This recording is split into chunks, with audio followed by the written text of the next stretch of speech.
வணக்கம் அன்பு நண்பர்களே, இன்றைய ஆயுதழுத்த நிகழ்ச்சிக்கு உங்கள் அனைவரும் அன்போடு வரவேற்கிறோம். ஒரு சிறிய இடைவேளைக்கு பிறகு ஆயுதழுத்த நிகழ்ச்சியில் உங்களை சந்திப்பதில் மிகுந்த மகிழ்ச்சி.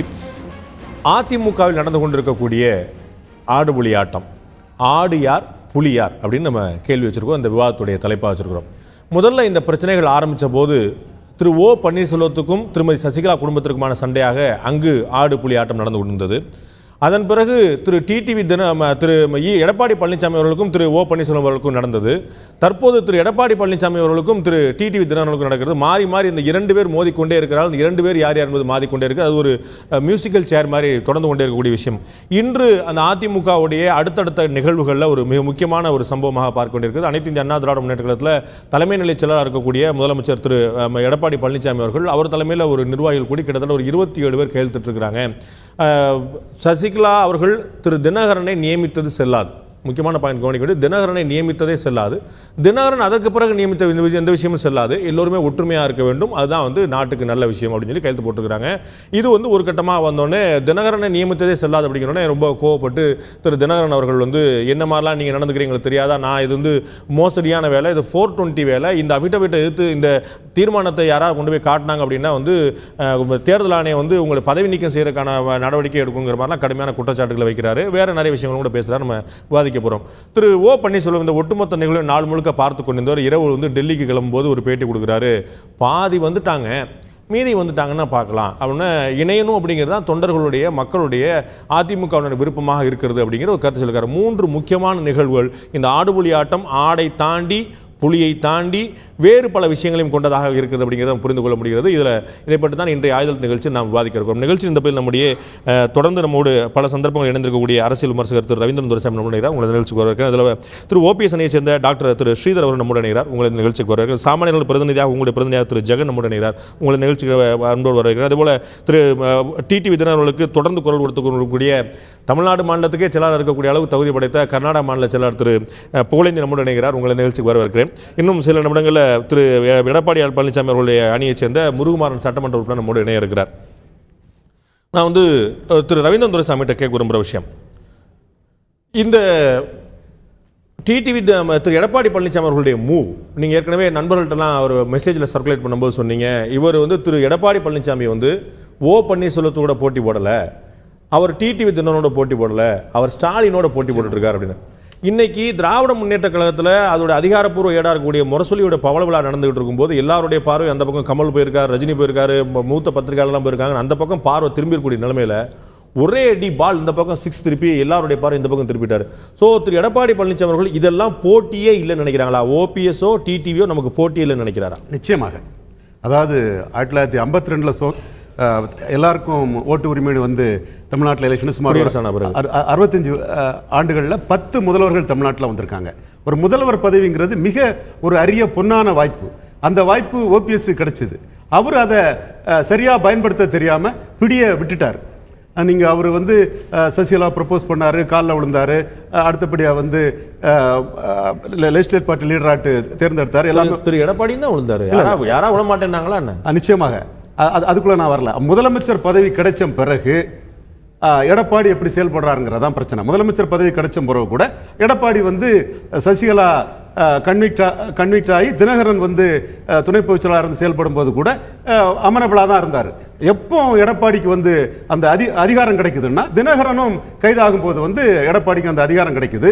அந்த அதிகாரத்தை முதலமைச்சர் பதவி கிடைச்ச நாற்காலியை கரெக்டாக விடாமல் பயன்படுத்தி எப்படி நாம் அரசியல் அரங்கத்தில் ஒவ்வொரு ஸ்டெப்பா மேல போகுங்கிறதுல அந்த முடிவெடுத்து அவர் காய் நகர்த்துறாரு. அந்த காய் நகர்த்தல் தான் சசிகலாவையும் அந்த கட்சி தலைமையில் சசிகலா படத்தை நீக்கியதும் தினகரனை விலக்கி வைத்ததும். ஆனால் தினகரன் 45 நாளுக்கு பிறகு விடுதலையான பிறகு நண்பர் புகழேந்தி, நண்பர் நாஞ்சில் சம்பத் போன்றவர்களாம் தினகரனுக்காக ஊரா மேடை பேச்சு. தினகரனுக்கு ஒரு கிரிப் வருது, அவருக்கு எம்எல்ஏக்கள் சந்திக்கிறாங்க, ஒரு ஆதரவு வளையம் வருது. அடுத்த கட்டம் நாம சொன்னது அடியிலே தினகரனுக்கு கீழே இருந்த எடப்பாடி மேல வந்துட்டாரு. தினகரனை ஓரளவு ஒரு சர்டன் பெர்சன்டேஜ் கீழே கொண்டு போயிட்டாரு. அடுத்த அடி கொடுக்கும்போது இதோட கீழே கொண்டு போயிருவாருங்கிற ஒரு தோற்றம் அன்னைக்கு இருந்து இன்னைக்கு அடுத்த அரசியல் ரீதியான அடுத்த அடியும் தினகரனுக்கு கொடுத்திருக்கிறார். இந்த தினகரன் இந்த அடியை எப்படி எதிர்கொள்ள போறாருங்கிறதான் ஒரு பார்வை. இதற்கிடையில நடந்த அரசியல்களில் எடப்பாடி பழனிசாமி யாரை வெளிப்படையாக விமர்சித்தார் என்றால் திரு ஸ்டாலின் அவர்களை தான் வெளிப்படையாக விமர்சித்தார். நீங்க கோயிலு குளத்தை தூர்வாடுறது புண்ணியம் தேட போய் தூர்வாடுறீங்கிற மாதிரி ஸ்டாலின் வந்து ஒரு நக்கலாகவே ஒரு விமர்சனத்தை வைத்தார். அதுக்கு தான் ஸ்டாலின் வந்து இந்த ஆட்சியை பார்த்துக்கிட்டு இருக்க மாட்டேங்கிற மாதிரி சொன்னாரு. இன்னொரு நிகழ்வுல ஸ்டாலின் என்ன சொல்றாருன்னா, ஜனநாயக நெறிப்படி நாங்க எதுவுமே டெக்னாலஜிஸா எதுவும் பண்ண மாட்டோம், ஜனநாயக முறைப்படி எப்படி வருதோ அப்படி சொல்றாரு. ஆக அப்படி சொல்லிக் கொண்டிருந்த ஸ்டாலின் வந்து கோபப்பட்டு இந்த ஆட்சியை பார்த்து கொண்டு சும்மா இருக்க மாட்டோம் என்று சொல்லக்கூடிய அளவுக்கு எடப்பாடி பழனிசாமி வந்து ஸ்டாலினை விமர்சிக்க வேண்டிய இடத்தில் சரியாக விமர்சித்தார். இன்னைக்கு எடப்பாடி பழனிசாமி என்ன ஃபீல் பண்றாருன்னா, எய்தர் எடப்பாடி பழனிசாமி ஆர் எலெக்ஷன்ங்கிற பொசிஷன்ல தான் இருக்குது. இந்த ஆட்சியை கவிழ்க்கக்கூடிய சக்தி ஸ்டாலினுக்கும் இல்லை, ஏற்கனவே இவர் ஓபிஎஸ் முயன்று தோற்றுவிட்டார், ஓபிஎஸ்க்கும் இல்லை. அன்று பலத்தோடு இருந்த சசிகலா இவர் டிடிவி தினருக்கு இன்று அந்த பலம் இல்லை. அன்று பலத்தோடு இருந்த அந்த ஆட்சியை காப்பாற்றுவதற்கு இன்று அந்த பலம் இல்லை என்று கருதுகிறார். இன்னைக்கு வரைக்கும் நாம பார்த்த வரைக்கும் திரு ஓ பன்னீர்செல்வத்துக்கு 11 சட்டமன்ற உறுப்பினர்கள் அவரையும் சேர்த்து இருக்கிறாங்க, நம்ம புரிஞ்சுக்கிறோம். ஆனா திரு டிடிவி தினகரனுக்கு உண்மையிலேயே எவ்வளவு ஆதரவு இருக்கு அமைச்சரவையிலும் எம்எல்ஏக்கள் மத்தியிலும் அப்படிங்கிறதுல ஒரு தெளிவான பார்வை இருக்குதா? இல்லாட்டி 36 பேர் வரைக்கும் தான் போய் பார்த்துருக்காங்க, அப்ப இது குறைஞ்சாலும் குறைமே தவிர கூடாது அப்படிங்கிற ஒரு இடத்துக்கு வந்துட்டாங்க. நிச்சயமாக அரசியல்ல வந்து சப்போர்ட்டர்ஸ் வேற, ஃபாலோவர்ஸ் வேற. எஸ்டிஎஸ் வந்து எம்ஜிஆர் மேல ஊழல் குற்றச்சாட்டு பண்ணி எஸ்டிஎஸ் வந்து எம்ஜிஆருக்கு எதிராக போர்க்கோலம் போடும்போது உள்ளுக்குள்ள வந்து கட்சிக்குள்ள இருக்கும்போது எஸ்டிஎஸ்க்கு வந்து காளிமுத்து, சேடப்பட்டி, கருஷ்ணமணியன் எல்லாருமே வந்து எஸ்டிஎஸ்க்கு ஆதரவா இருந்தாங்க. ஆனா எஸ்டிஎஸ் எம்ஜிஆர் வைத்து கட்சியை விட்டு போகும்போது ஆட்சிக்கு எதிராக 4 எம்எல்ஏக்கள் தான் வெளியே போனாங்க. இப்பவும் தினகரனை அதிக எம்எல்ஏக்கள் பார்க்கும்போது அந்த சூழ்நிலை வந்து தனக்கு பாதகத்தை ஏற்படுத்தக்கூடாது என்பதற்காக 27 நிர்வாகிகளையும் அனைத்து அமைச்சர்களையும் இபிஎஸ்ஆ தினகரனான்னு சொன்னா தினகரனை சப்போர்ட் பண்ற நிறைய பேர் இருப்பாங்க. ஆனா தினகரனா பதவியா சொல்லி சொன்னா பதவி நிச்சயமாக அதிகாரத்தை வைத்து டிடிவியோட எம்எல்ஏக்கள் குறைவாகத்தான் போவாங்க. ஒண்ணு இது ஒரு சூழ்நிலை என்றாலும் கூட சுத்தி எப்படி வந்தாலும் ஸ்டாலின் தலைமையில் தான் எடப்பாடி எதிர்க்க வேண்டும். அப்பொழுது எடப்பாடியா ஸ்டாலினா என்றுதான் எடப்பாடி பழனிசாமி தனது அரசியலை கொண்டு செல்வார். ஓகே, டாக்டர் ஸ்ரீதர்ட்ட நான் கேட்க விரும்புகிற விஷயம், இன்னைக்கு எல்லாத்தையும் பார்த்துட்டு மாலையில் வந்து திரு ஓ பன்னீர்செல்வம் அவர்கள் சொல்றாரு, பாதி வந்துட்டாங்க, எங்களுடைய பிரதானமான கோரிக்கைகள் 2. ஒன்று சசிகலா குடும்பத்தினரை நீக்கி வைக்க வேண்டும், அதில் வந்து 2வது வந்து நீதி விசாரணை வேண்டும்னு. நீக்கி வைக்கிறதுல வந்து பாதி வந்துட்டாங்கங்கிற முடிவுக்கு வந்துட்டார். ஸோ இது லீகலாக செல்லுமா செல்லாதா, இதுக்கு வந்து வேலிடிட்டி இருக்குதா, இதுக்கு வந்து வேறு எந்த மாதிரிலாம் கவுண்டர் பண்ணக்கூடிய வாய்ப்புகள் இருக்குது, இது வந்து அதிகாரப்பூர்வமான முடிவு தானா, நாளைக்கு நிலைப்பாடு மாறுமா அப்படிங்கலாம் இல்லாமல் பாதி வந்துட்டாங்கங்கிற முடிவுக்கு எப்படி வர்றீங்க? இந்த பாதி வந்துட்டாங்கங்கிற தகவலே இதுக்காகத்தான் நாங்கள் காத்துட்டு இருந்தோம் அப்படிங்கிற நிலைமையா? அப்படி கிடையாது, அந்த மாதிரி கோணத்தை நம்ம பார்க்கக்கூடாது. இன்னைக்கு காலையிலேருந்தே பேசப்பட்டிருந்த விஷயம் வந்து துணை முதலமைச்சர் பதவி, 2 பேருக்கு மந்திரி பதவி, பொதுச்செயலாளர் பதவி, இதெல்லாம் பேசப்பட்டு இதெல்லாம் ஹேஷிங். எப்படின்னா ஓபிஎஸ் அண்ணன் வெளியே வரும்போது என்ன, நம்ம தொண்டர்கள் அவர் தனியாக தான் வந்தார். அவர்கிட்ட வந்து தொண்டர்கள்லாம் வந்து குமிஞ்சாங்க. எதுக்காக குமிஞ்சாங்க? இந்த அனைத்து இந்திய அண்ணா திராவிட முன்னேற்ற கழகத்தில் அதை தோற்றுவித்த மக்கள் திலகம் எம்ஜிஆர் மறைவுக்கு பிறகும், அதை வளர்த்த புரட்சித் தலைவர் அம்மா அவர்களுக்கு பிறகும் மக்கள் தலைவராக, மக்கள் ஏற்றுக்கொள்ளக்கூடிய, தொண்டர்கள் ஏற்றுக்கூடிய தலைவராக இப்பொழுது யாரும் இல்லை. அந்த திருமதி சசிகலா அவன் குடும்பத்தினுடைய கட்டுப்பாட்டில் இருந்து கட்சி விலக வேண்டும். அப்புறம் அந்த அம்மாவுடைய 75 நாள் ட்ரீட்மெண்ட்டுக்கு மட்டும் இல்லை, அதுக்கு முன்னாடி இருந்த அந்த ட்ரீட்மெண்ட் இருக்கக்கூடிய விசாரணை நடத்த வேண்டும் என்று இந்த சொன்ன இந்த 2 கோரிக்கையும் மக்கள் தொண்டர்கள் மட்டுமல்ல, தமிழ்நாட்டு மக்கள் இன்னைக்கு திரு டிடிவி தினகரன் திரு எடப்பாடி பழனிசாமி தலைமையில் கூட்டம் நடந்து முடிஞ்சு அறிவிக்கும் போது அவர்கள் திரு டிடிவி தினகரனுடைய நியமனம் செல்லாது, அவர் நியமிச்ச நியமனம் செல்லாதுன்னு சொல்றாங்க. ஆனா திருமதி சசிகலாவுடைய நியமனத்தை அவர்கள் ஏற்றுக்கொண்டிருக்கிறார்கள். அப்ப உங்களுடைய எங்க வந்துச்சு? டிடிவி தினகரன் வந்து பகை, ஆனா சசிகலா உறவுன்னா எப்படி இருக்கும்? இல்ல, அதை தான் சொல்றேன், அதுதான் நான் சொல்லி வரேன். அதனால அதெல்லாம் விலக்கி வந்தால்தான் அவர்கள் எங்களுடைய பாதி கடந்து வந்துட்டாங்க, ஏற்பு கொடுத்தாரு, அப்ரிஷியேட் பண்ணிட்டாரு. இல்ல, அப்ரிஷியேட் பண்ணல, process, it is in the process ன்னு சொல்லிருக்காரு. நம்ம அந்த அர்த்தத்துல இருக்க கூடாது. திரு கேபி முனுசாமி சொல்லும்போது இப்பதான் அவங்களுக்கு விழிப்புணர்வே வந்திருக்கு, இப்பதான் கண்ணை முழிச்சு பார்த்திருக்காங்கன்றாரு. ஆனால் திரு ஓ பன்னீர்செல்வம் அந்த அணியுடைய தலைவரா இருக்கக்கூடியவர், நீங்க சொன்னா அதுக்கு மாதிரி மக்கள் தலைவர் அப்படின்னு சொல்லக்கூடிய திரு ஓ பன்னீர்செல்வம் பாதி வந்துட்டாங்க அப்படின்னு சொல்றார். 2வது வார்த்தை இணைய வேண்டும் என்பதுதான் அத்தனை பேருடைய, தமிழக மக்களுடைய, அதிமுகவினுடைய, தொண்டருடைய விருப்பம். அதாவது இணைய வேண்டும் என்று சொல்வது வந்து எதிர்க்கட்சிகளுடைய முன்னிலையில் அதிமுக பலவீனம் அடைந்துவிடக்கூடாது என்பது எல்லா தொண்டர்களுடைய ஒரு ஒட்டுமொத்த கருத்து. அந்த கருத்தின் அடிப்படையில்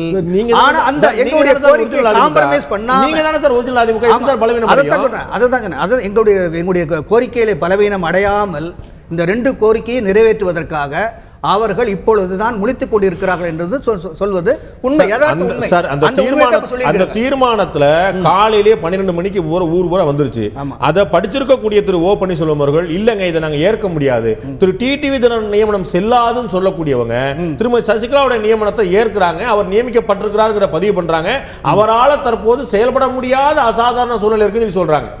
அப்ப செயல்படக்கூடிய சூழ்நிலை வந்தா என்னங்கிற கேள்வி இருக்குது. அப்ப சசிகலாவை ஏற்கிறவங்க நான் ஏற்க மாட்டோம்னு சொல்லிருக்கணும். பாதி வந்துட்டாங்க. இல்ல அந்த மாதிரி இல்லை.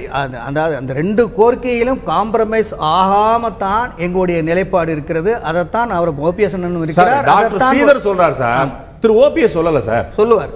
அவர் தான் அத சொல்லிட்டு போயிட்டார் சார். டெல்லிக்கு போகும்போது பாதி வந்துட்டாங்கன்னு ஹேப்பியா போறார் அவர். இல்ல அதை இன்டர்பிரட் பண்ண கூடாது. அதாவது இவ்வளவு இறங்கி வந்தார். அவர் அவர் சொன்ன வார்த்தையை மாற்றி சொன்னால் நான் இருக்கரம் கையை எழுப்பி நான் வந்து வாபஸ் வாங்குறேன். Okay okay. அவர் தான் மாத்தி சொன்னா இல்ல மாத்தி சொல்ல பாதி கடந்து வந்துட்டாங்கன்னு சொல்லியிருக்காரு. அதாவது இங்க நான் முதல்ல வந்து அவங்க வந்து பாதி இது சசிகலா பாதி தினகரன் பாதி அந்த பாதி அப்படி இல்ல. அதாவது ஒரு இதுக்காக சொன்ன ஒரு அட்ஜெக்டிவாக சொன்னது அது முழுமையாக நம்ம அர்த்தம் கொள்ளக்கூடாது. ஒரு அட்ஜெக்டிவா ஒரு பேச்சில சொல்லும்போது ஒரு அட்ஜெக்டிவா சொல்றது. ஆனா ஓபிஎஸ் எல்லாம் வந்து பேச்சுக்கா பேசுறவர் கிடையாது. நாம ரெண்டு பேரும் தனியா பேசும்போது பேச்சுக்கா 100 பேசுவோம் சார். ஓபிஎஸ் வந்து சும்மா பேச்சுக்கா பேச மாட்டார் சார். இல்ல அதெல்லாம் பேசுகளை பேசும்போது ஒரு ஒரு அட்ஜெக்டிவா போட்டு பேசுறது தான். ஆனா அதே வந்து நம்ம வந்து அதை இன்டர்பிரட் பண்ணி அதுக்கு ஒரு கதை வச்சு கால் மூக்கு வச்சு செய்யக்கூடாது. யதார்த்த உண்மை நீ வேணா பாருங்க. அன்னையிலிருந்து இன்னைய வரைக்கும் தொண்டர்களும் கூட்டத்திலையும் பொதுக்கூட்டங்களையும் இந்த 2 கோரிக்கையும் நிறைவேறும் பட்சத்தில் தான் அந்த இது சாத்தியமாகும். அது நிறைவேறவில்லை என்றால் தொண்டர்களே அதை இவர்கள் யார் இதை பாண்டியராஜன் கூட சொன்னாரு, எங்க கூட்டத்திலே வந்து பாதி பேருக்கு இஷ்டம் இருக்கு, பாதி பேருக்கு இஷ்டம் இல்லை இணையறதுக்கு, அவங்க கூட்டத்திலேயும் பாதி பேருக்கு இஷ்டம் இருக்கு இணைய இல்லைன்னு சொல்றாங்க. ஆனால் எதுவாக இருந்தாலும் தொண்டர்கள் அந்த 2 கோரிக்கையும் நிறைவேற்றினால்தான் யாருக்கும் எந்த தலைவரையும் அவர்கள் ஏற்றுக்கொள்வார்கள். இந்த பதில் நம்முடைய அதிமுகவுடைய திரு எடப்பாடி பழனிசாமி தமிழக முதலமைச்சர் அவருடைய ஆதரவாளர் இருக்கக்கூடிய திரு முருகுமாறன் சட்டமன்ற உறுப்பினர் நம்முடைய இணைகிறார். உங்களை இந்த நிகழ்ச்சிக்கு அன்போடு வர இருக்க முருகுமாறன், நான் இப்போ உங்கள்கிட்ட தான் கேட்கலான்னு பார்த்தேன். எனக்கு சில அடிப்படையான விஷயங்கள் இன்று காலையில் நடந்த கூட்டத்தில் இருந்தது நம்ம எடுக்க வேண்டியிருக்குது. ஒன்று, அனைத்து இந்திய அண்ணா திராவிட முன்னேற்ற கழகம் அப்படிங்கிற லெட்டர் பேடில் இன்னைக்கு அந்த காலையில் தீர்மானம் நகல்விடுது. அப்படி ஒரு பேரை பயன்படுத்துறதுக்கான உரிமை திடீர்னு எங்கே வந்துச்சு?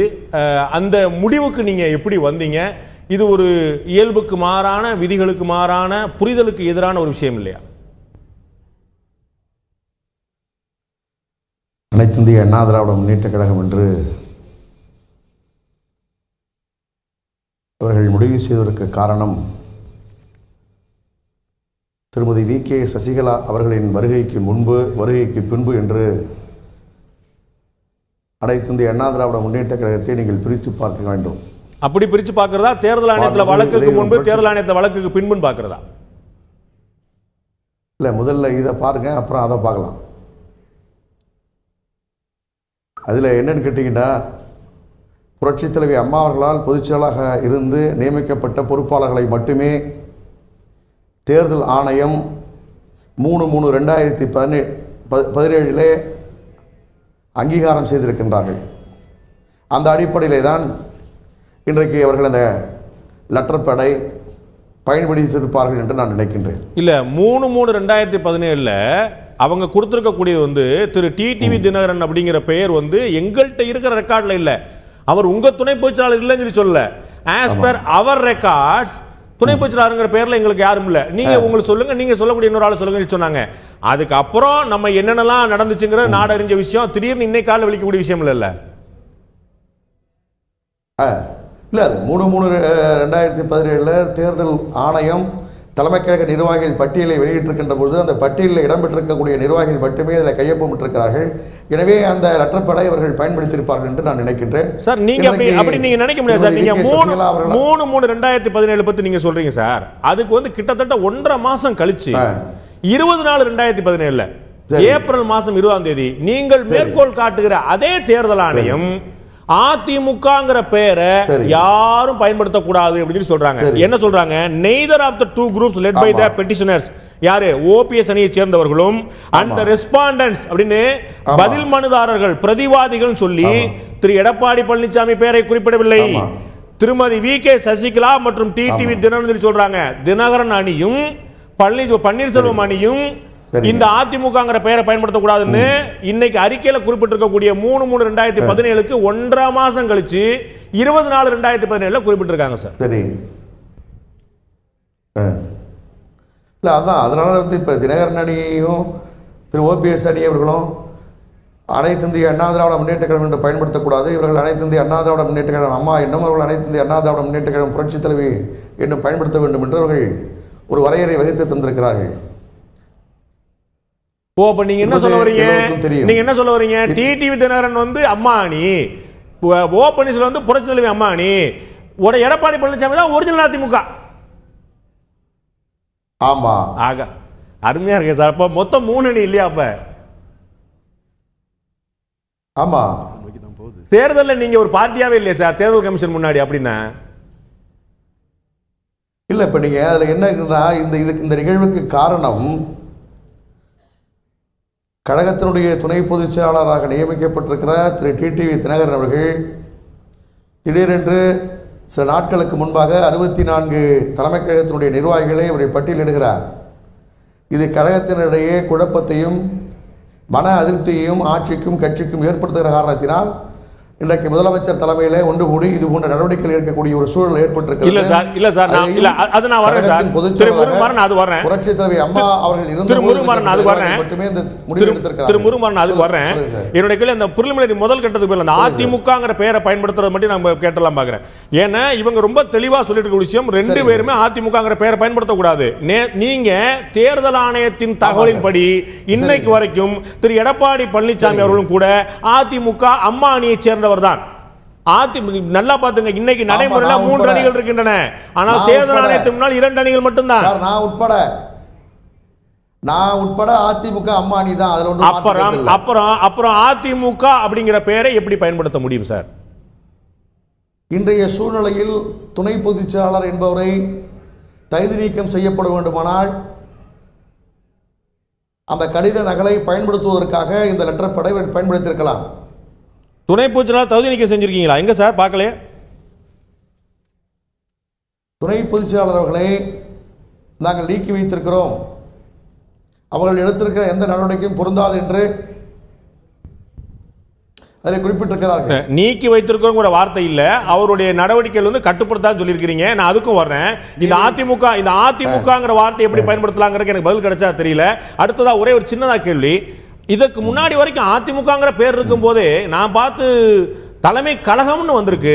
இதன சார் தலைமை செயலகம்னு வந்திருக்கு. அனைத்து இந்திய அண்ணா திராவிட முன்னேற்ற கழகம்னு போட்டு கீழே 225 அவை சண்முகம் சாலை சென்னை 14 போறதுக்கு முன்னாடி தலைமைச் செயலகம் வந்திருக்கே சார். தலைமைச் செயலகம் அங்க செயின்ட் ஜார்ஜ் கோட்டையில சார் இருந்துச்சு. ஆமா,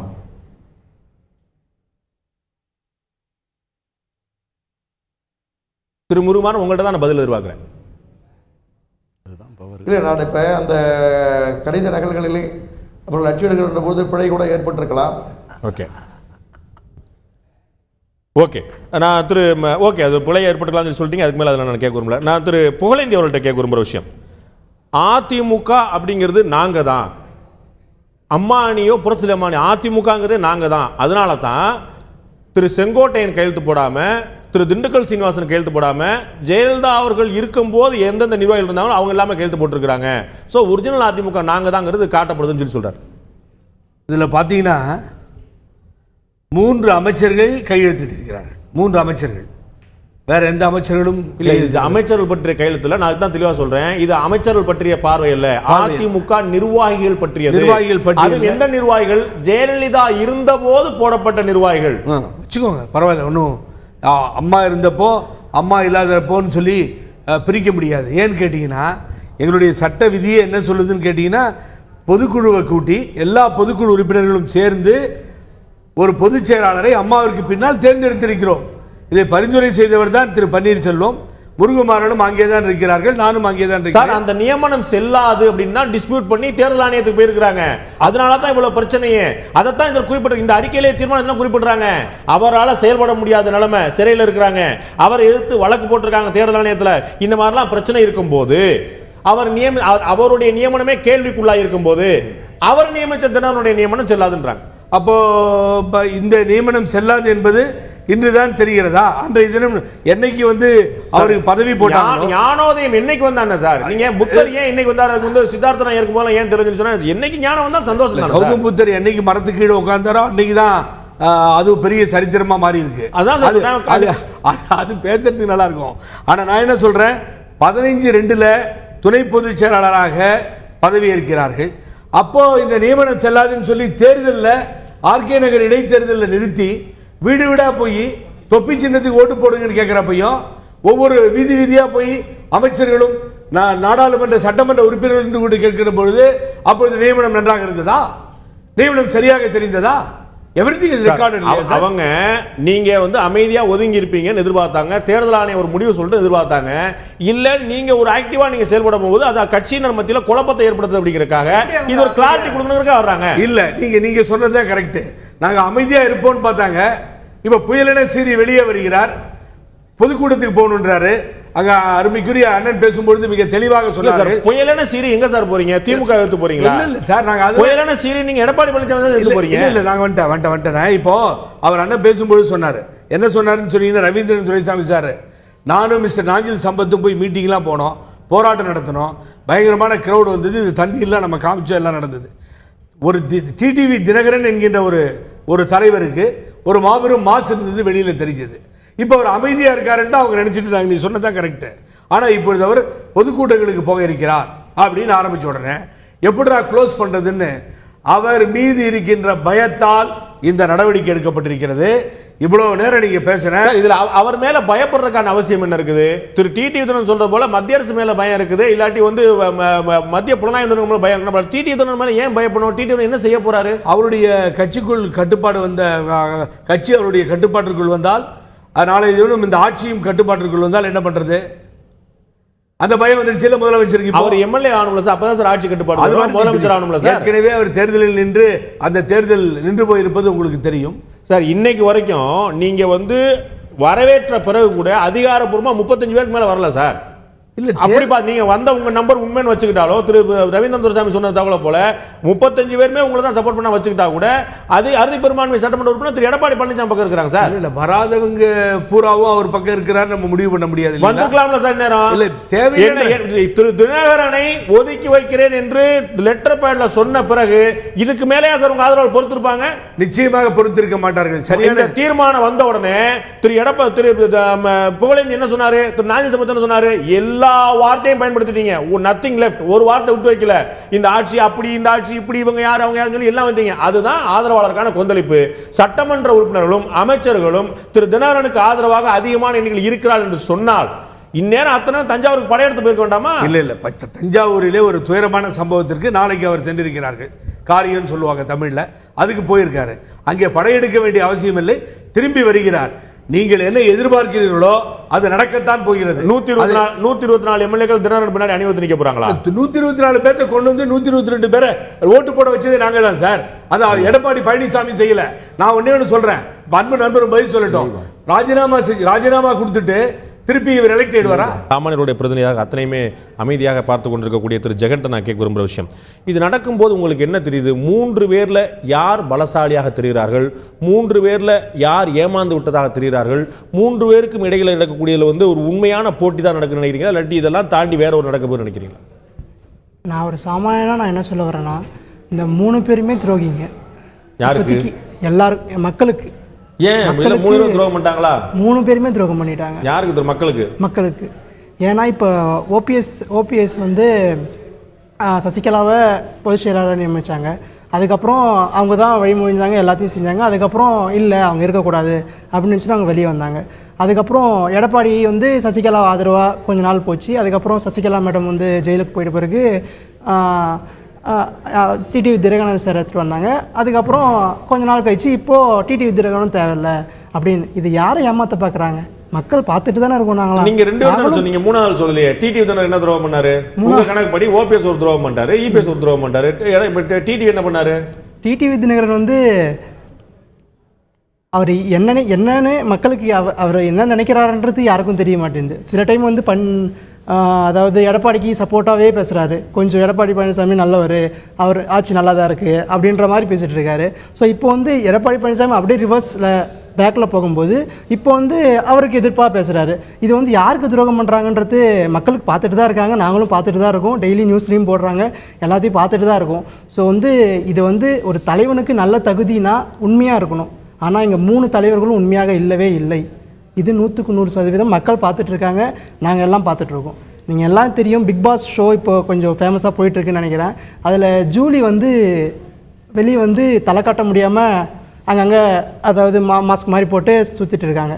ஸோ வந்து அதே நிலைமை தான் இப்போ இந்த 3 பேருக்கும் இன்னும் கொஞ்ச நாள் நடக்கும்ன்றது என்னுடைய கணிப்பு. முடியாமல் கண்டிப்பாக நடக்கும்ன்றது என்னுடைய கணிப்பு. அரசியல்வாதிகள் வந்து நீங்கள் நினைக்கிற மாதிரி சுலபமானவர்கள் கிடையாது. அவர்கள் வந்து பெரிய பெரிய அவமானங்கள் எல்லாம் எழுதினவர்களுக்கு தடித்த தோல் கொண்டவர்கள். அவங்க வந்து எல்லா தோல்விகளையும் எல்லா அவமானங்களையும் எல்லா வீழ்ச்சிகளையும் தாண்டி தான் எழக்கூடிய சக்தி படுத்தா இருக்கிறாங்க.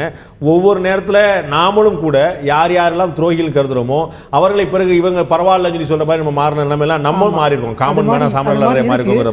இப்போ கலைஞர் வந்து ஃபர்ஸ்ட் அதாவது திமுக வந்து காங்கிரஸோட கூட்டணி இருந்துச்சு. அதுக்கப்புறம் இந்த ஈழத்தமிழர் பிரச்சனையால அதுல இருந்து வெளியே வந்துச்சு. அதுக்கப்புறம் ஒரு 6 மாசமோ 1 வருஷம் கழிச்சு மறுபடியும் சேர்ந்தாங்க.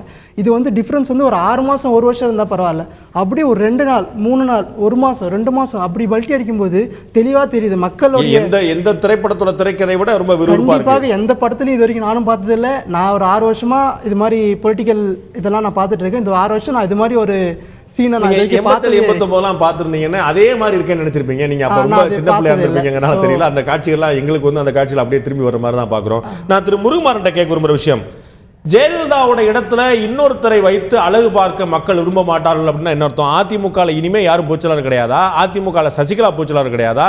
அதிமுக நாளை திரு எடப்பாடி பழனிசாமி பூச்சலாளராக வரமாட்டாரா? அப்படி இல்லை சார். அது இது புரட்சித் தலைவி அம்மா அவர்கள் தலைமை கழக நிர்வாகிகளை அறிவிப்பது போல தமிழ்நாட்டினுடைய முதலமைச்சராகவும் தலைமை நிலையத்தினுடைய செயலாளராகவும் இருக்கக்கூடிய திரு எடப்பாடி கே பழனிசாமி அவர்களையோ மூத்த புரட்சித் தலைவி அம்மா அவர்களால் நியமிக்கப்பட்ட தலைமை கழக நிர்வாகிகளோ கலந்து ஆலோசிக்காமல் நிர்வாகிகளை திரு டிடிவி தினகரன் அவர்கள் அறிவித்திருப்பது குறித்து இந்த கருத்தினை அவர்கள் வெளியிட்டிருக்கிறார்கள். இதே இதுவும் புரட்சித் தலைவி அம்மா அவர்கள் இறைவியாய் சென்றுவிட்ட காரணத்தினால் மற்றொருவர் பொதுச் செயலாளராக வருவது என்பது இயற்கை தான்.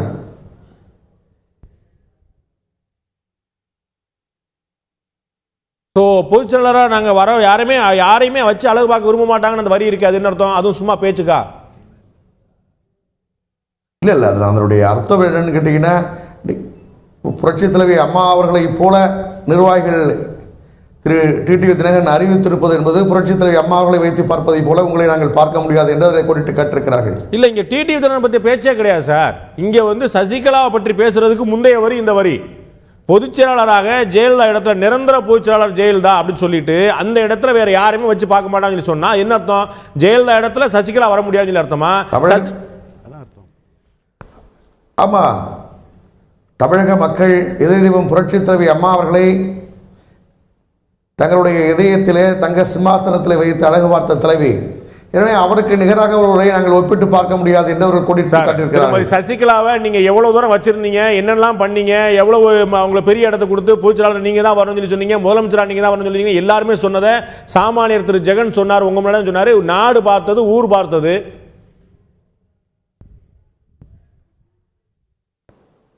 இல்ல இப்ப நம்ம அதுல என்னன்னு கேட்டீங்கன்னா, புரட்சி தலைவி அம்மா அவர்களுடைய மறைவிற்கு பிறகு ஒரு வெற்றிடம் ஏற்பட்டது. அந்த வெற்றிடத்தை நிரப்ப வேண்டும் என்கின்ற எண்ணமும் ஆசையும் தலைமை கழக நிர்வாகிகளுக்கு ஏற்பட்டது, கழகத்தினருக்கும் ஏற்பட்டது. எனவே கழகத்தினுடைய செயற்குழு பொதுக்குழுவை கூடி இங்கே வருகின்றிருக்கிற அருமையண்ணன் புகழேந்தி உள்ளிட்ட நாங்கள் எல்லோரும் ஒன்று சேர்ந்துதான் அவரை பொதுச் செயலாளராக தேர்ந்தெடுத்தோம். சோ இப்ப பொதுச்செயலாளர் யாரு? அதற்கு பின்னால் இப்ப பொதுச்செயலாளர் யாரு? இப்ப யாரும் பொதுச்செயலாளர் இல்லை என்று தேர்தல் ஆணையம் சொல்லுகிறது. சொல்லலையே, தேர்தல் ஆணையம் என்ன சொல்லியிருக்கு? இப்ப யாரும் பொதுச்செயலாளர் இல்லையே. அதிமுகவுக்கு அண்ணா திராவிட முன்னேற்ற கழகத்திற்கு இப்போது பொதுச் செயலாளர் இல்லை. நோ நோ நோ திரு முருகுமாறன், உங்களுக்கு நீங்க சட்டமன்ற உறுப்பினர், உங்களுக்கு வந்து எங்க எல்லாரையும் கூட அதிகமான விஷயங்கள் தெரியும். அவங்க சொல்லியிருக்காங்க சசிகலா அவர்கள் வந்து ஒரு அறிக்கை கொடுத்திருக்காங்க, நான் தான் பொச்சலன்னு சொல்லியிருக்காங்க, அது டிஸ்பியூட்டடா இருக்குன்னு சொல்லியிருக்காங்க. உங்களுக்கு உதாரணத்துக்கு ரொம்ப புரிய முடியாது சொல்றேன். திரு முருகுமாறன் சட்டமன்ற உறுப்பினரா இருக்கிறாரு. திரு முருகுமாறன் சட்டமன்ற உறுப்பினரா இருக்காரு. உங்கள்ட்ட தோற்றவர் வந்து முருகுமாறன் வெற்றி அடைந்தது செல்லாதுன்னு வழக்கு போடுறாருன்னு வச்சுக்கோங்க. அப்ப வந்து அந்த வழக்கு நடந்துகிட்டு இருக்கும். அப்ப முருகுமாறன் எம்எல்ஏ கிடையாது, நான் அது எனக்கு புரியுது. அந்த பதவி இல்ல நான் உங்கள்ட்ட ஒரு தகவல் பரிந்து சொல்ல விரும்புறேன். இப்ப தகவல் உரிமை சட்டத்துல நம்ம கேட்டாங்கல்ல, அது என்ன சொன்னாங்க தேர்தல் ஆணையம்? சார் அந்த காப்பி நான் வச்சிருக்கேன் சார். திரு ஆஸ்பேர் சுவாமிநாதன் ஓபிஎஸ் அணியில் இருக்கக்கூடியவர், அவர் தான் சார் இந்த டிசிஷன் பண்றாரு, அதோட அப்பீலும் பண்றாரு சார். அந்த அப்பீல் இன்னைக்கு வந்திருக்கு சார். அந்த காப்பி என் கையில் வச்சிருக்கேன் சார்.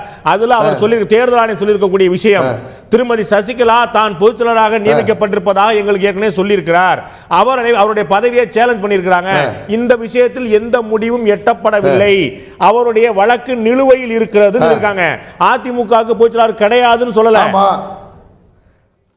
இல்ல நான் இப்ப கிடையாதுன்னு சொல்ல, வழக்கு நிலுவையில் இருக்கிறதுனால யாருன்னு நமக்கு தெரியணும்ல சார். ஒரு நிமிஷம் சார், உங்களை எதிர்த்து போட்டிட்டு தோற்றவரு நீங்கள் வெற்றி பெற்று செல்லாதுன்னு உயர்நீதிமன்ற வழக்கு தொடுத்தா நீங்க எம்எல்ஏ இருப்பீங்களா இருக்க மாட்டீங்களா? வழக்கு தொடுத்த உடனே நீங்க எம்எல்ஏ எல்லாம் போயிருவீங்களா? அது எப்படி இல்லாம போயிருவேன்? அதான் அப்ப என்ன சார், நீங்க மட்டும் எம்எல்ஏ இருப்பீங்க, அவங்க பொதுச்செயலா இருக்க மாட்டாங்களா? வழக்கு முடிகிற வரை அவர் தானே பொதுச்செயலா இருக்க முடியும். இல்ல இல்ல இல்ல இல்ல இல்ல இப்ப நீங்க நான் அடிப்படையாக தேர்தல் விதிமுறைகளுக்கு உட்பட்டு ஜனநாயகத்தில் மக்கள் வாக்காளர்களாக நின்று வாக்களித்து முறையாக தேர்ந்தெடுக்கப்பட்ட சட்டமன்ற உறுப்பினர். இன்றைக்கு பொதுச்செயலாளரை பொது உறுப்பினர்கள் முறையாக தேர்ந்தெடுத்திருந்தால் இது போன்ற பிரச்சனைகள் வருவதற்கான வாய்ப்பில்லை சார். அது வேற விஷயம் சார், அது டிஸ்பியூட்ல இருக்கு. அதெல்லாம் செஞ்சது நீங்க தான் செஞ்சிருக்கீங்க. இன்னொரு விஷயம் சொல்றேன், நீங்க 40 நாளைக்கு முன்னாடி வரைக்கும் சேர்ந்தா செஞ்சாரு. ஆமா, எல்லாரும் சேர்ந்த புகழேந்தி செஞ்சாரு, ஓபிஎஸ் சேர்ந்தா செஞ்சாரு.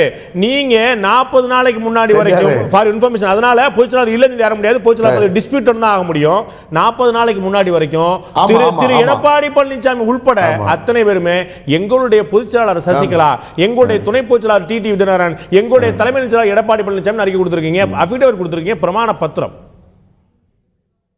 இல்ல நானும் அப்படிதான் அஃபிடவிட் கொடுத்திருக்கிறேன். இப்ப நீங்க அஃபிடவிட் கொடுத்திருக்கிறது நானும் அப்படிதான் கொடுத்திருக்கிறேன், புகழேந்தி அண்ணன் அப்படிதான் கொடுத்திருக்காரு. அதென்ன அனைத்து இந்திய அண்ணா திராவிட முன்னேற்ற கழகத்துல அதென்ன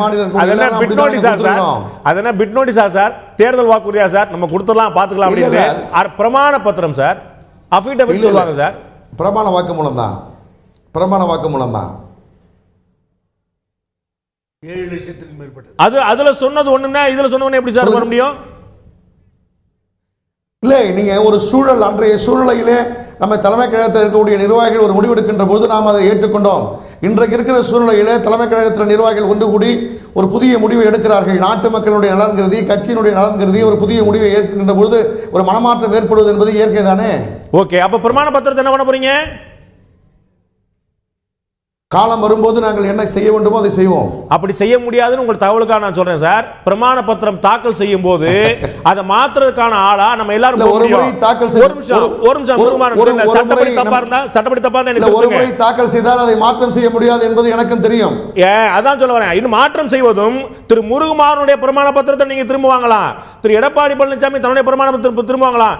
7 லட்சம் பேரோட பிரமாண பத்திரத்தை யார் திரும்ப வாங்குவா? 7 லட்சம் பேர் தான் திரும்ப வாங்கணும். எல்லாரும் தேர்தல் ஆணையத்துக்கு போறோமா சார்? கால சூழ்நிலை ஏற்பட்டால் போய் தானே ஆக வேண்டும்.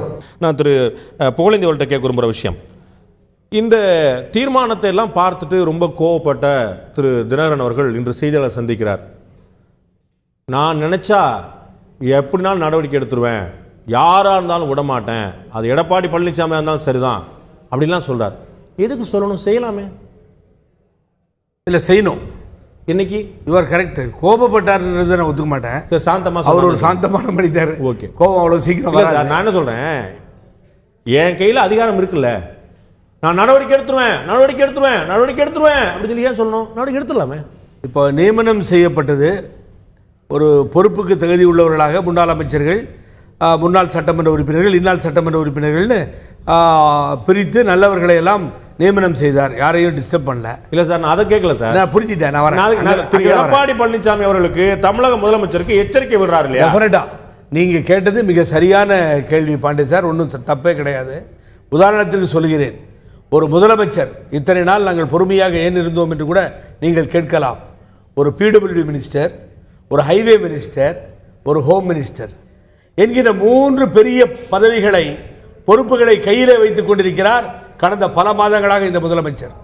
முருகுமாரனிடம் பேசிக் கொண்டிருக்கிறோம். இது போன்ற முருகுமாறன் போன்ற அவர் இளைஞர்களுக்கு எல்லாம் இதை கொடுக்க கூடாதா பிரித்து? That is not your problem sir. Yes, அவர் ப்ராப்ளம். நோ நோ நோ, அது முதலமைச்சருடைய ப்ரெரோகேட்டிவ்ங்க. நீங்க பொதுச் செயலாளராக இருந்தாலும், துணை பொதுச் செயலாளர் டிஸ்பியூட் பண்ணிட்டு இருக்கீங்க, பொதுச் செயலாளராக இருந்தாலும் உங்களுக்கு அதுல அதிகாரம் கிடையாது.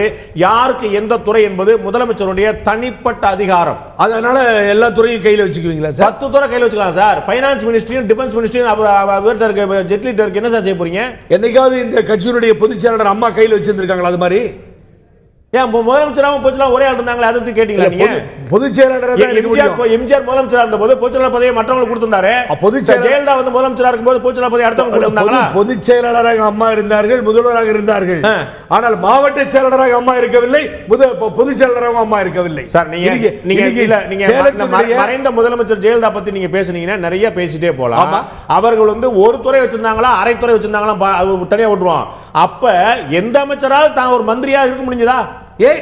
எந்த அமைச்சரா மந்திரிமார் இருக்க முடிஞ்சதா? யாராவது தன்னுடைய துறை பற்றி ஒரு 110 விதிகள் சட்டசபையில பேச முடிஞ்சதா? இல்ல, நான் என்ன சொல்றேன், இதை ஏன் சொல்லக்கூடாதுன்னு சொல்றீங்க? ஒரு தனிப்பட்ட நபரா கூட என்னுடைய கருத்துக்களை சொல்லலாம், அதை பதிவு செய்யலாம்.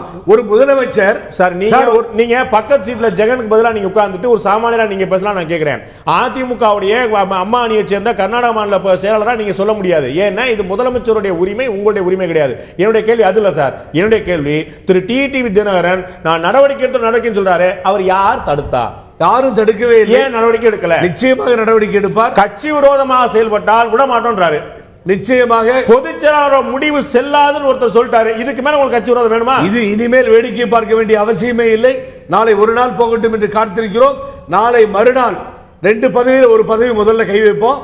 இல்லை என்றால் அவர் தூக்கி எறியப்படுவார். எந்த சந்தேகமே கிடையாது. உங்க 2 பதவி சார், அதான் ஒரு மாவட்ட செயலர் வச்சிருக்காரு, தலைமைச் செயலர் வச்சிருக்காரு. இது மாதிரி எல்லாம் எங்கேயாவது பாத்திருக்கீங்களா? நீங்க ஏற்கனவே போட்டிருக்க நியமனமே செல்லாதுன்னு சொல்றாரு. நாளைக்கு நீங்க செய்ய போற நியமனம் எப்படி சார் செல்லும்? அதாவது என்ன எதுல செல்லாது? 27 பேர் ஒரு ஸ்டேட்மெண்ட்டை தப்பா கொடுத்தா நான் இன்னொரு உங்களுக்கு சொல்லட்டுமா? இது சார், நீங்க அதுல தப்பு என்னன்னு சொல்லாதீங்க. நான் ஏற்கனவே கேட்டேன். நான் உங்க பக்கத்துல உள்ள நியாயத்தை சொல்லுங்கன்னு கேக்குறேன். என்னுடைய பக்கத்துல இருக்க நியாயம் இது என்ன நடந்திருக்குன்னு சொல்றேன். இது தப்பிச்சுக்கிறதுக்காக எரர் மிஸ்டேக், டெக்னிக்கல் மிஸ்டேக்னு சொல்லி ஏமாத்துறதுக்காக தயாரிக்கப்பட்டதாக சொல்கிறேன் சார். இந்த அறிக்கை இல்ல சார், ஸ்பெல்லிங் மிஸ்டேக் இருக்கட்டும், கிளரிக்கல் மிஸ்டேக் இருக்கட்டும், ஃபேக்சுவல் எரர் இருக்கட்டும், அது மேட்டர் இல்ல சார். அவங்க செஞ்ச விஷயம் நான் நடவடிக்கை எடுக்க முடிஞ்சதா அப்படின்னா முடியல. அதான் கண்கூடா பார்க்கிறோம். அவர் நடவடிக்கை எடுத்துட்டாரு. ஒரு நடவடிக்கை எடுக்கல சார். எடுத்துட்டாரு சார். உங்களுடைய உத்தரவுகள் யாரையும் கட்டுப்படுத்தாது. யாரும் தினகரனோட அண்ணன் தண்ணி புழங்க வேண்டாம் சொல்லிட்டாரு சார். இது யாரு? இவர் யாரு சொல்றதுக்கு? முதலமைச்சர் சார். முதலமைச்சர் அதிமுக தலைமையில் சார், ஜெயலலிதாவால் நியமிக்கப்பட்டவர் சார். இல்ல, ஒரு நிமிஷம். இப்பதான் சொன்னீங்க நீங்க ஆட்சியில போய் நீங்க தலையிடாதீங்கன்னு சொன்னீங்க. கட்சி விஷயத்தையே இவர் பேசிட்டு இருக்காரு இப்போ. சார், கட்சியில உங்களால என்னால இல்ல, மறைந்த முதலமைச்சர் ஜெயலலிதாவால் நியமிக்கப்பட்டவர் சார். எல்லாரும் அப்படிதான், இப்படிதான் பல ஆண்டு காலமாக இந்த கட்சியில துணை பொதுச் செயலாளர், அமைப்பு செயலாளர் இருந்தாரு, பொருளாளராக இருந்தாரு, நாடாளுமன்ற உறுப்பினராக இருந்தார், ராஜ்யசபா உறுப்பினராக இருந்தாரு. பல பொறுப்புகளை வகித்தவர் தான் தினகரன். ஏதோ புதிதாக வந்து விடவில்லை தினகரன். ஏன் இத்தனை நாள் ஏன் இது தெரியல இவருக்கு? இன்னைக்கே ஒதுக்கி வைக்கிறாரு. எல்லாமே சொன்னீங்க. ஜெயலலிதாவால் நீக்கப்பட்டவங்க ஒரு வரி சொல்லல. நான் ஒன்றை சொல்லிக்கொள்ள, ஜெயலலிதாவால் நீக்கப்பட்டவர் தினகரன் சொல்ல. ஒரே விஷயம் வந்துட்டேன். நான் இப்போ சொல்றேன், உங்களுக்கு சொல்றேன். நான் இன்னைக்கு தந்தி டிவி வாயிலாக சொல்லுகிறேன். இந்த இயக்கத்தில் இப்பொழுது பேசிய அன்னார் பொன்னையனிலிருந்து யாராவது ஒரு நாள் கூட எந்த பிரச்சனையும் இல்லாம இந்த கட்சியில அம்மாவால நீக்கப்படாமலோ பூரா வளர்ச்சி தான் அப்படின்னு ஒருத்தர் சொல்லுங்க சார், நான் தெரிஞ்சுக்கிறேன். நீங்க அப்படி நீக்கப்பட்டவர்கள், ஒதுக்கப்பட்டவர்கள் அத்தனை பேரும் மீண்டும் சேர்க்கப்பட்டிருக்கிறார்கள். திரு ஜெயக்குமார் சபாநாயகராக இருந்து கீழே இறக்கப்பட்டவர். கரெக்ட். திரும்ப அமைச்சர் பதவி ஜெயலலிதாவாலேயே கொடுக்கப்பட்டது. கரெக்ட். மீனவர் அணி செயலாளர் கொடுக்கப்பட்டார். கரெக்ட். ஆனா திரு டிடிவி சேர்க்கல. நான் சொல்றேன் இப்போ உங்களுக்கு அதனுடைய பதில் என்னிடத்தில் இருந்து சரியாக உங்களுக்கு கிடைக்கும். அம்மாவிடத்தில் இருந்ததெல்லாம் திரும்ப நீங்கள் எழுதி கொடுக்க வேண்டும். நான் தவறு செய்து விட்டேன், என்னை சேர்த்துக் கொள்ளுங்கள் என்று சொல்லி கடைசி வரை கௌரவமாக என்று நீக்கினார்களோ அன்று போனவர் திரும்ப அந்த இடத்திற்கு வரவே இல்லை. அவர்களாக ஜெயலலிதா முன்னில தவறுக்காக வருந்தி கடிதம் கொடுக்காதவர் சசிகலா முன்னிலை அந்த தவறை மன்னித்ததாக தான் கட்சியிலே சேர்த்திருக்கிறார்கள். இந்த கட்சியினுடைய பொதுச் செயலாளர் சின்னம்மா உறவினராக இருக்கலாம் சார். சுய கௌரவத்தோடு நீங்க என்ன சொன்னீங்க? சுய கௌரவத்தோடு ஜெயலலிதா இருந்தவரை மன்னிப்பு கடிதம் கொடுக்கவே இல்லைன்னு சொல்லி சொன்னீங்களா சார்? டூ திங்ஸ் ஆர் கொடுக்கல சார். டூ திங்ஸ் கொடுக்கல சார். ஒரு நிமிஷம். ஜெயலலிதா கொடுக்கல சார். ஜெயலலிதா மன்னிப்பு கடிதம் கொடுக்க மாட்டேன். சசிகலா என்ன சொல்லிருக்காங்க? ஆகியோர் தங்களது செயலுக்கு வருந்தி நேரிலும் கடிதம் மூலமும் மன்னிப்பு கோரி தங்களை மீண்டும் இணைத்துக் கொள்ள வேண்டிக் கொண்டதனால் சேர்த்துக்கிறேன் சசிகலா சொன்னாங்க. அப்ப சசிகலா அவர்கள் முன்னாடி மன்னிப்பு கேட்டு வருத்தம் தெரிவிச்சு சேர்த்துக்கிற சொல்லி இளம் பண்ணாங்க. ஜெயலலிதா முன்னாடி பண்ணிருக்கலாமே. அம்மா இருக்கும் பொழுது இவருடைய வருகை என்பது கேள்விக்குறியாக இருந்தது என்று நீங்கள் சொல்லலாம். அதையே திருப்பி சொன்ன என்னன்னு கேட்டீங்கன்னா, அந்த நேரத்திலுடைய செயல்பாடுகள் இங்கே வேண்டுமா வேண்டாமா என்பது அவர் முடிவு செய்ய வேண்டிய விஷயம். அதனால வரல. அம்மாவே கூப்பிட்டு நினைச்சிருக்கலாம். நீங்க திரு எடப்பாடி பழனிசாமி உள்ளிட்டவர்கள் மீது நடவடிக்கை எடுக்கிறீங்களா இல்லையாங்கிறது அப்புறம் இருக்கட்டும். எடுக்க தான் போறோம். இல்ல அது அப்புறம் அது எடுக்க போறீங்களா இல்லையான்னு பாப்போம். அதுக்கு செல்லுமா இல்லையான்னு பாப்போம். அதிமுகவுடைய துணை பொதுச் செயலாளர் தான் சார் நீங்க அம்மானில. ஆமா, கட்சி ஆபீஸ்க்கே போலையா சார்? இல்ல கட்சி ஆபீஸ் போலன்னா பாருங்க சார், நீங்க தீவிரமா செயல்பட போறீங்கன்னு சொன்னதுக்கு பிறகு அவர் அந்த கட்சி ஆபீஸ்ல உட்கார்ந்துட்டு எல்லாரும் கூடி முடிவு அடிச்சுட்டு போயிட்டார் சார். இல்ல ஒரே நிமிஷம். அவர் சார் இன்னைக்கு போல அவர் கட்சி ஆபீஸுக்கு 10 நாளைக்கு முன்னாடி கட்சி ஆபீஸ்க்கு போனார் முதல்வர். அப்பப்ப அவர் போயிட்டு இருக்காரு. ஆனா நீங்க தீவிரமான செயல்பாட்டுல இறங்க போறேன்னு சொன்னது ஒரு பெஞ்ச் மார்க் இல்லையா? 4ஆம் தேதி அன்று அறிவிக்கிறேன் என்று சொன்னார். ஆமா, தீவிரமா செயல்பட போறேன்னு சொன்னார். நிறைய நியமனங்களை பண்ணார், பொதுக்கூட்டங்கள் அறிவிச்சார். நான் கேக்குறேன், கட்சி ஆபீஸ்க்கு போல. இல்ல ஒரே நிமிஷம், நான் வந்துட்டேன். நான் அதை முந்தானத்து நைட் உட்கார்ந்து அவரோட டிஸ்கஸ் பண்ணோம். என்னோட 10 நிர்வாகிகள் இருந்தாங்க, அவரும் இருந்தார். நாளை காலையிலே போகலாமா என்று நானும் கேட்டேன். அதுக்கு தான் அவர் இந்த மாதத்தில் என்ன, இந்த ஆடி மாதம் கல்யாணமே திருமணம்லாம் நடக்காது, இந்த மாதம் சரியாக இல்லை, ஒரு நாளை ஃபிக்ஸ் பண்ணி ஒரு நேரத்தை ஃபிக்ஸ் பண்ணி போகணும்னு சொல்லி சொன்னார். என்ன கேட்டீங்கன்னா, இங்கே பாருங்க பாண்டிய சார், நான் டைம் எல்லாம் பார்க்க மாட்டேன். அவர் நேரமும் நாளும் பார்த்து பார்ட்டி ஆபீஸுக்கு போகிறேன் என்ற வார்த்தையை எங்கள் முன்னாலே சொன்னார்கள். அதுதான் திரு ஓ பன்னீர்செல்வம் அணியை சேர்ந்த திரு டாக்டர் ஸ்ரீதர் அவர்கள்ட்ட கேட்க விரும்புகிற விஷயம். திரு டிடிவி தினகரன் இந்த கேள்வியை நம்ம கேட்டோம் அவருடைய அணியில். அதே தான் உங்கள்கிட்ட அந்த கேள்வி தொக்கின்னு இருக்குது. இன்னைக்கு இல்லை, மாண்புமிகு புரட்சித் தலைவர் இதயம் டாக்டர் அம்மா அவர்களால் நியமிக்கப்பட்டவர் நாங்கள் தான். இவர் தான் இப்போ மதுசூதனன், அவர் தான் அவைத்தலைவர், நான் தான் பொருளாளர், நாங்கள் தான் கட்சி நடத்துகிறோம், நாங்கள் வங்கிகளுக்கெல்லாம் அவர் நோட்டீஸ் அனுப்பியிருக்கோம், நீங்கள் அக்கௌண்ட்டை நீங்கள் கொடுவான்னு சொல்லி எல்லாமே பண்ணீங்க. ஏன் சார் இந்த 3 மாதத்தில் ஒரு நாள் கூட கட்சி ஆஃபீஸ் பக்கம் எட்டி பார்க்கல? 4 மாதத்தில். நல்ல கேள்வி, நல்ல கேள்வி இது. நாங்கள் தான் அம்மாவால் நியமிக்கப்பட்ட கழகத்துடைய பொருளாளர் ஓபிஎஸ் அண்ணன் அவர்கள், கழகத்துடைய அவைத்தலைவர் மதுசூதனன் அவர்கள். இதைத்தான் நாங்கள் தேர்தல் கமிஷன்லையும் கொடுத்துருக்கோம். நாங்கள் எதுக்கு வெயிட் பண்ணிட்டு இருக்கோம் அப்படின்னா, தேர்தல் கமிஷனுடைய வெர்டிகாட் வெயிட் பண்ணிட்டு இருக்கோம் சார். அது ஒரு 4 வருஷம். we don't want to create அது ஒரு 4 வருஷம் ஆகும். அப்ப அதிமுக ஆபீஸ் பக்கம் 4 வருஷம் போக மாட்டீங்களா? எதுக்கு போனோம் நாங்க?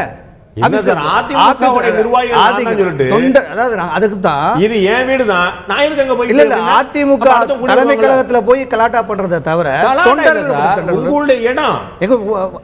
திரு வெற்றிவேல் எம்எல்ஏ சொல்றார், சார் இது எங்க ஆபீஸ், இந்த கூட்டம் நீ காலம் நடந்துச்சு இல்லையா, அப்ப கூட போய் எட்டி பார்த்து வந்தார் அவர். அவருடைய ஆபீஸ், அவருடைய கட்சி ஆபீஸ், அந்த கட்சியுடைய சட்டமன்ற உறுப்பினர் ஜாலியா போறாரு, ஜாலியா வராரு, என்ன யாரும் தடுக்க முடியாதுன்னு சொல்றாரு.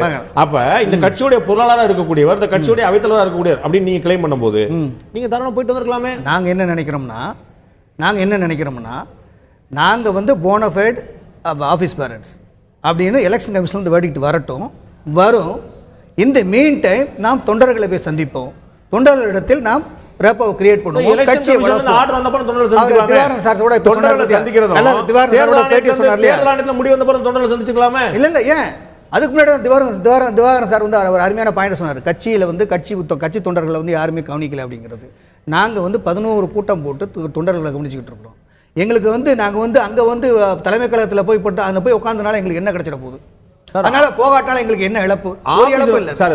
சிஎம் உட்கார்ந்துட்டு செக்ரட்டரியேட் போனா என்ன பிரயோஜனம் சொல்லி சொன்னா என்ன சார் அர்த்தம்? அத மாதிரி நீங்க அதிமுகவுடைய தலைமை கழகத்துல தலைமை கழக நிர்வாகிகளா இருந்துட்டு தலைமை கழகம் போய் என்ன செய்ய? தலைமை கழகத்துக்கு போகலன்னா நிர்வாகிகள் இல்லன்னு என்ன கணத்துல சொல்றீங்க? ஜெயலலிதா அவங்க தலைமை கழகத்துக்கு போகவே இல்ல, கட்சி இயங்காமலா போய் கேக்குறீங்களா? ஆமா, அதுல என்ன ஒரு ஜெயலலிதா பாராட்டுறீங்களா விமர்சிக்கிறீங்களா தெரியல. இல்ல இல்ல கரெக்ட் தான். அது அங்க போனே அவ்வளவு இம்பார்ட்டன்ஸ் கொடுக்கணும்னு எங்களுக்கு தோணல. ஏன்னா ஓகே, அதுக்கு ஒரு பெரிய முக்கியத்துவம் கொடுக்க வேண்டியல. ஆனால் இந்த 2 பேரும் இணைவதுதான் தொண்டர்கள் விருப்பம்னு திரு ஓ பன்னீர்செல்வம் அவர்கள் தற்போது சொல்லியிருக்கார் டெல்லிக்கு கிளம்புறதுக்கு முன்னாடி. ஊழல் கூட்டம்னு முந்தா நேத்து வரைக்கும் சொன்னீங்க சார். நடப்பது ஊழல் ஆட்சின்னு சொல்லிங்க சார். ஒவ்வொரு அமைச்சர் பெயரா சொல்லி சொன்னீங்க சார். அந்த ஊழல் ஆட்சியில் இருக்கு சார் உங்களுக்கு பங்கு. ஏன் பங்குக்காக போகல சார்? ஊழல் ஆட்சியை போய் திருத்தக்கூடாது. நாங்க இப்ப நான் ஒண்ணு சொல்றேன். இருங்க இருங்க இருங்க இருங்க 30 அமைச்சர்கள் ஊழல் பண்ணுவாங்க. அட்வைஸ் பண்ணக்கூடாது. 3 அமைச்சர்கள் போய் அந்த ஊழலை பூரா திருத்திடுவீங்க. திருத்தல. அதாவது இப்ப மக்கள் சொல்றாங்க, நாங்க என்ன சொல்றோம்? மக்கள்கிட்ட போறோம், மக்கள் சொல்றாங்க ஊழல் இருக்குன்னு சொல்றாங்க, அதை நாங்க சொல்றோம். அப்ப நாங்க ஒண்ணு சேரணும் போகும்போது எப்பங்க வாங்க மக்கள்கிட்ட இப்படி இருக்கு, நாம் ஒரு நல்லாட்சியை நடத்துவோம், இனிமே திருந்துவோம். ஊழல் ஆட்சி நடந்தால் திருந்தக்கூடாது, சட்டத்தின் முன் நிறுத்த வேண்டும், சிறையில் அடைக்க வேண்டும். நீங்க பார்த்து திருந்திக்கிறதுக்கும் நீங்க பார்த்து வருந்திக்கிறதுக்கும் கட்சி கிடையாது. ஆட்சியில ஊழல் நடப்பது உண்மையா இருந்தால் சார், நாங்க பகையாளியா இருந்த போது ஊழல் நடந்துச்சு, நாங்க பங்காளியா மாறனோட எல்லாம் சரியா போய் சொல்ல முடியாது சார். நல்ல பாயிண்ட் இருக்க, நல்ல பாயிண்ட், நல்ல அருமையான பாயிண்ட். இது வந்து நாங்கள் வந்து ஆட்சிக்கு வந்து இது பண்ண கேஸ் போடணும் நடவடிக்கைன்னு இல்லை. எல்லா ஜனநாயகத்தில் எல்லா பிரஜைக்கும் அந்த உரிமை உண்டு. நீங்க போடுங்க சார். ஊர் பூரா ஊழல் நீங்க சொல்லுவீங்க, நாங்க வழக்கு பண்ணணுமா சார்? இல்ல இல்ல, அதாவது நாங்க வந்து என்ன சொல்றோம்னா, இது கட்சி நடப்பது ஊழல் ஆட்சின்னு திரு பன்னீர்செல்வம் சொன்னாரா இல்லையா சார்? சொன்னாரு. எந்த ஆதாரம் சார் வச்சிருக்காரு? மக்கள் சொன்னதை சொல்லுகிறார். என்ன சார் அப்படி சொல்றாங்க? ஊர்ல போகும்போது பெருசு முன்னாள் முதலமைச்சர் 3 முறை முதலமைச்சர் இருந்தவர் போகும்போது 2 பேர் பேசிட்டு தான் சொல்லக்கூடிய விஷயமா சார்? ஆமா சொல்றாரு. நீங்க என்ன பண்ணணும்? நீங்க வந்து நாங்க வந்து ஊழல் செய்யல, நீங்க டிபெண்ட் பண்ணுங்க. நோ நோ நோ, நான் கேக்குறேன் ஊழல் இருக்குன்னு சொல்றீங்களே, உங்கள்ட்ட நான் கேக்குறேன் எங்க ஊழல் இருக்குன்னு கேக்குறேன் நானு. ஊழல் இருக்குன்னு சொல்றாரு சார், ஊழல் இருக்குன்னு சொல்றாரு. நீங்க வந்து என்ன ஓனஸ் யார்ட்ட இருக்கு? நாங்க ஊனம் இல்ல, நாங்க ஊழல் நல்ல ஆட்சி நடத்தணும், நீங்க டிபெண்ட் பண்ணுங்க. அவங்க சொல்றாங்களே சார், டிஃபெமேஷன் கேஸ் போடுங்க சார், டிஃபெமேஷன் கேஸ் போடுங்க எங்க மேல. என்ன சார் நீங்க வந்து கல்ல விட்டு எறிவீங்க, அவங்க போலீஸ் துரத்திட்டு பின்னாடி வந்துட்டு இருக்கணுமா? அதாவது மக்கள்கிட்ட போறோம் சார், மக்கள்கிட்ட சொல்றாங்க, மக்கள் வந்து ஓபிஎஸ் சொல்றாங்க இந்த பாருங்க தண்ணி பிரச்சனை இல்ல சார். நான் தண்ணி பிரச்சனை பத்தி கேட்கல, நான் தண்ணி பிரச்சனை நடப்பது ஊழல் ஆட்சின்னு சொன்னீங்க. நாங்கள் இணைவதை மக்கள் விரும்புவாங்க சொல்றீங்க. ஊழல் ஆட்சியோட இணைவதை மக்கள் எப்படி விரும்புவாங்க? ஏன்? அதாவது தவறு செய்தவர்களை தவறு செய்து கொண்டே இருக்க வேண்டும் என்று விடுவதை காட்டிலும் தவறு செய்பவர்களை அவர்களுக்கு பாவ மன்னிப்பு வழங்குவதற்கு இல்ல. நான் இன்னொன்னு சொல்றேன். ஒரு ரோட்ல ஒருத்தர் போயிட்டு இருக்காரு, ஒரு குழி இருக்கு, குழியில போகாதீங்கப்பா கொஞ்சம் மாறி போங்கன்னு சொல்றது என்ன தவறு சார்? அதுல தவறு இல்லையா சார்? ரோட்ல ஒருத்தர் போயிட்டு இருக்காரு, எதுல வந்து குத்திட்டாரு, குத்தாதப்பா செத்து போயிட்டாரு வருத்தப்படாம குத்தி முடிச்சாச்சுன்னா கொலை சார், ஜெயிலு தான். அறிவுரைகள் நீங்க செயல்படாது. நீங்க சொல்றது குற்றச்சாட்டு, நீங்க சொல்றது வந்து ஒரு வருத்தம் இல்ல. திரு டிடி விஜயன் வருத்த போறாரு, திரு திவான் வருத்த போறாரு, என் பேச்சை கேட்க மாட்டாங்க, கட்சியில் செயல்பட மாட்டாங்க, அது வருத்தம், அது கட்சிக்குள்ள 1000 பண்ணிக்கலாம் அவங்க. இது நீங்க சொன்னது குற்றச்சாட்டு, இது ஆதாரபூர்வமானதா அபாண்டமானதா நீங்க சொல்லி ஆகணும். அதான் சொல்றேன். பொதுமக்கள் சொல்லுகிறார்கள் ஊழல் இருந்த ஆட்சி என்று, அது மக்களே சொல்லுகிறார்கள். ஒரு கட்சியோட தலைவர் என்ற முறையில் அவர் வந்து அதை ப்ரொஜெக்ட் பண்றாரு, எடுத்து சொல்றாரு. இவ்வளவு பலவீனமான கருத்துக்களை திரு ஓ பன்னீர்செல்வம் சொல்வார் நான் எதிர்பார்க்கல. மக்கள் சொல்றாங்க, நான் சொல்லிட்டேன், யாரோ பேசிக்கிட்டு இருந்தா நான் பேசிக்கிட்டு இருக்கேன், அப்படியா? இல்ல இல்ல, அதாவது என்னன்னா மக்கள் சொல்வதை ஒரு கட்சியோட தலைவர் வந்து ஒரு ஆட்சியில் இருக்கக்கூடிய முதலமைச்சருக்கு கொண்டு செல்வது அது ஒரு நல்ல ரீதியில் தான் சொல்கிறாரே தவிர வந்து அது வந்து தப்பா கருத்தா நீங்க எடுத்துக்க கூடாது. ஒரு அட்வைஸா சொல்றாரு, ஊழல் பண்றாங்க அப்படின்னு சொல்றேன். வெளியே தெரியாம பாத்துக்கங்க, வெளியே தெரியாம பாத்துக்கங்க, வெளியே அப்படி தெரியாதுங்க. இன்னைக்கு இருக்க இன்வெஸ்டிகேட்டிவ் ஜேர்னலிசத்துல வெளியே தெரியாம பார்க்கணும். நானும் நீங்களும் மூடி மறைக்க முடியாது. எங்க எல்லாரையும் விட அதிகமான இன்வெஸ்டிகேட்டிவ் ஜேர்னலிசம் திரு ஓ பன்னீர்செல்வம் செஞ்சிருக்காரு. ஊழல் குற்றச்சாட்டு இருக்கு சொல்லியிருக்காரு. ஊழல் நடப்பது ஊழல் ஆட்சி, இதான் அவர் சொன்ன ஃப்ரேஸ். அந்த நடக்கக்கூடிய ஊழல் ஆட்சியில திரு ஓ பன்னீர்செல்வமும் திரு மாஃபாய் பாண்டியராஜன் தவிர மற்ற அத்தனை பேருமே திரு ஓ பன்னீர்செல்வம் தலைமையில் ஆட்சியில் இருந்தவங்க. எப்போ ஊழலுக்கு மாறினாங்க தெரியணும்ல. இந்த ஊழல் பூரா இந்த 90 நாள் 120 நாள் நடந்த விஷயமா?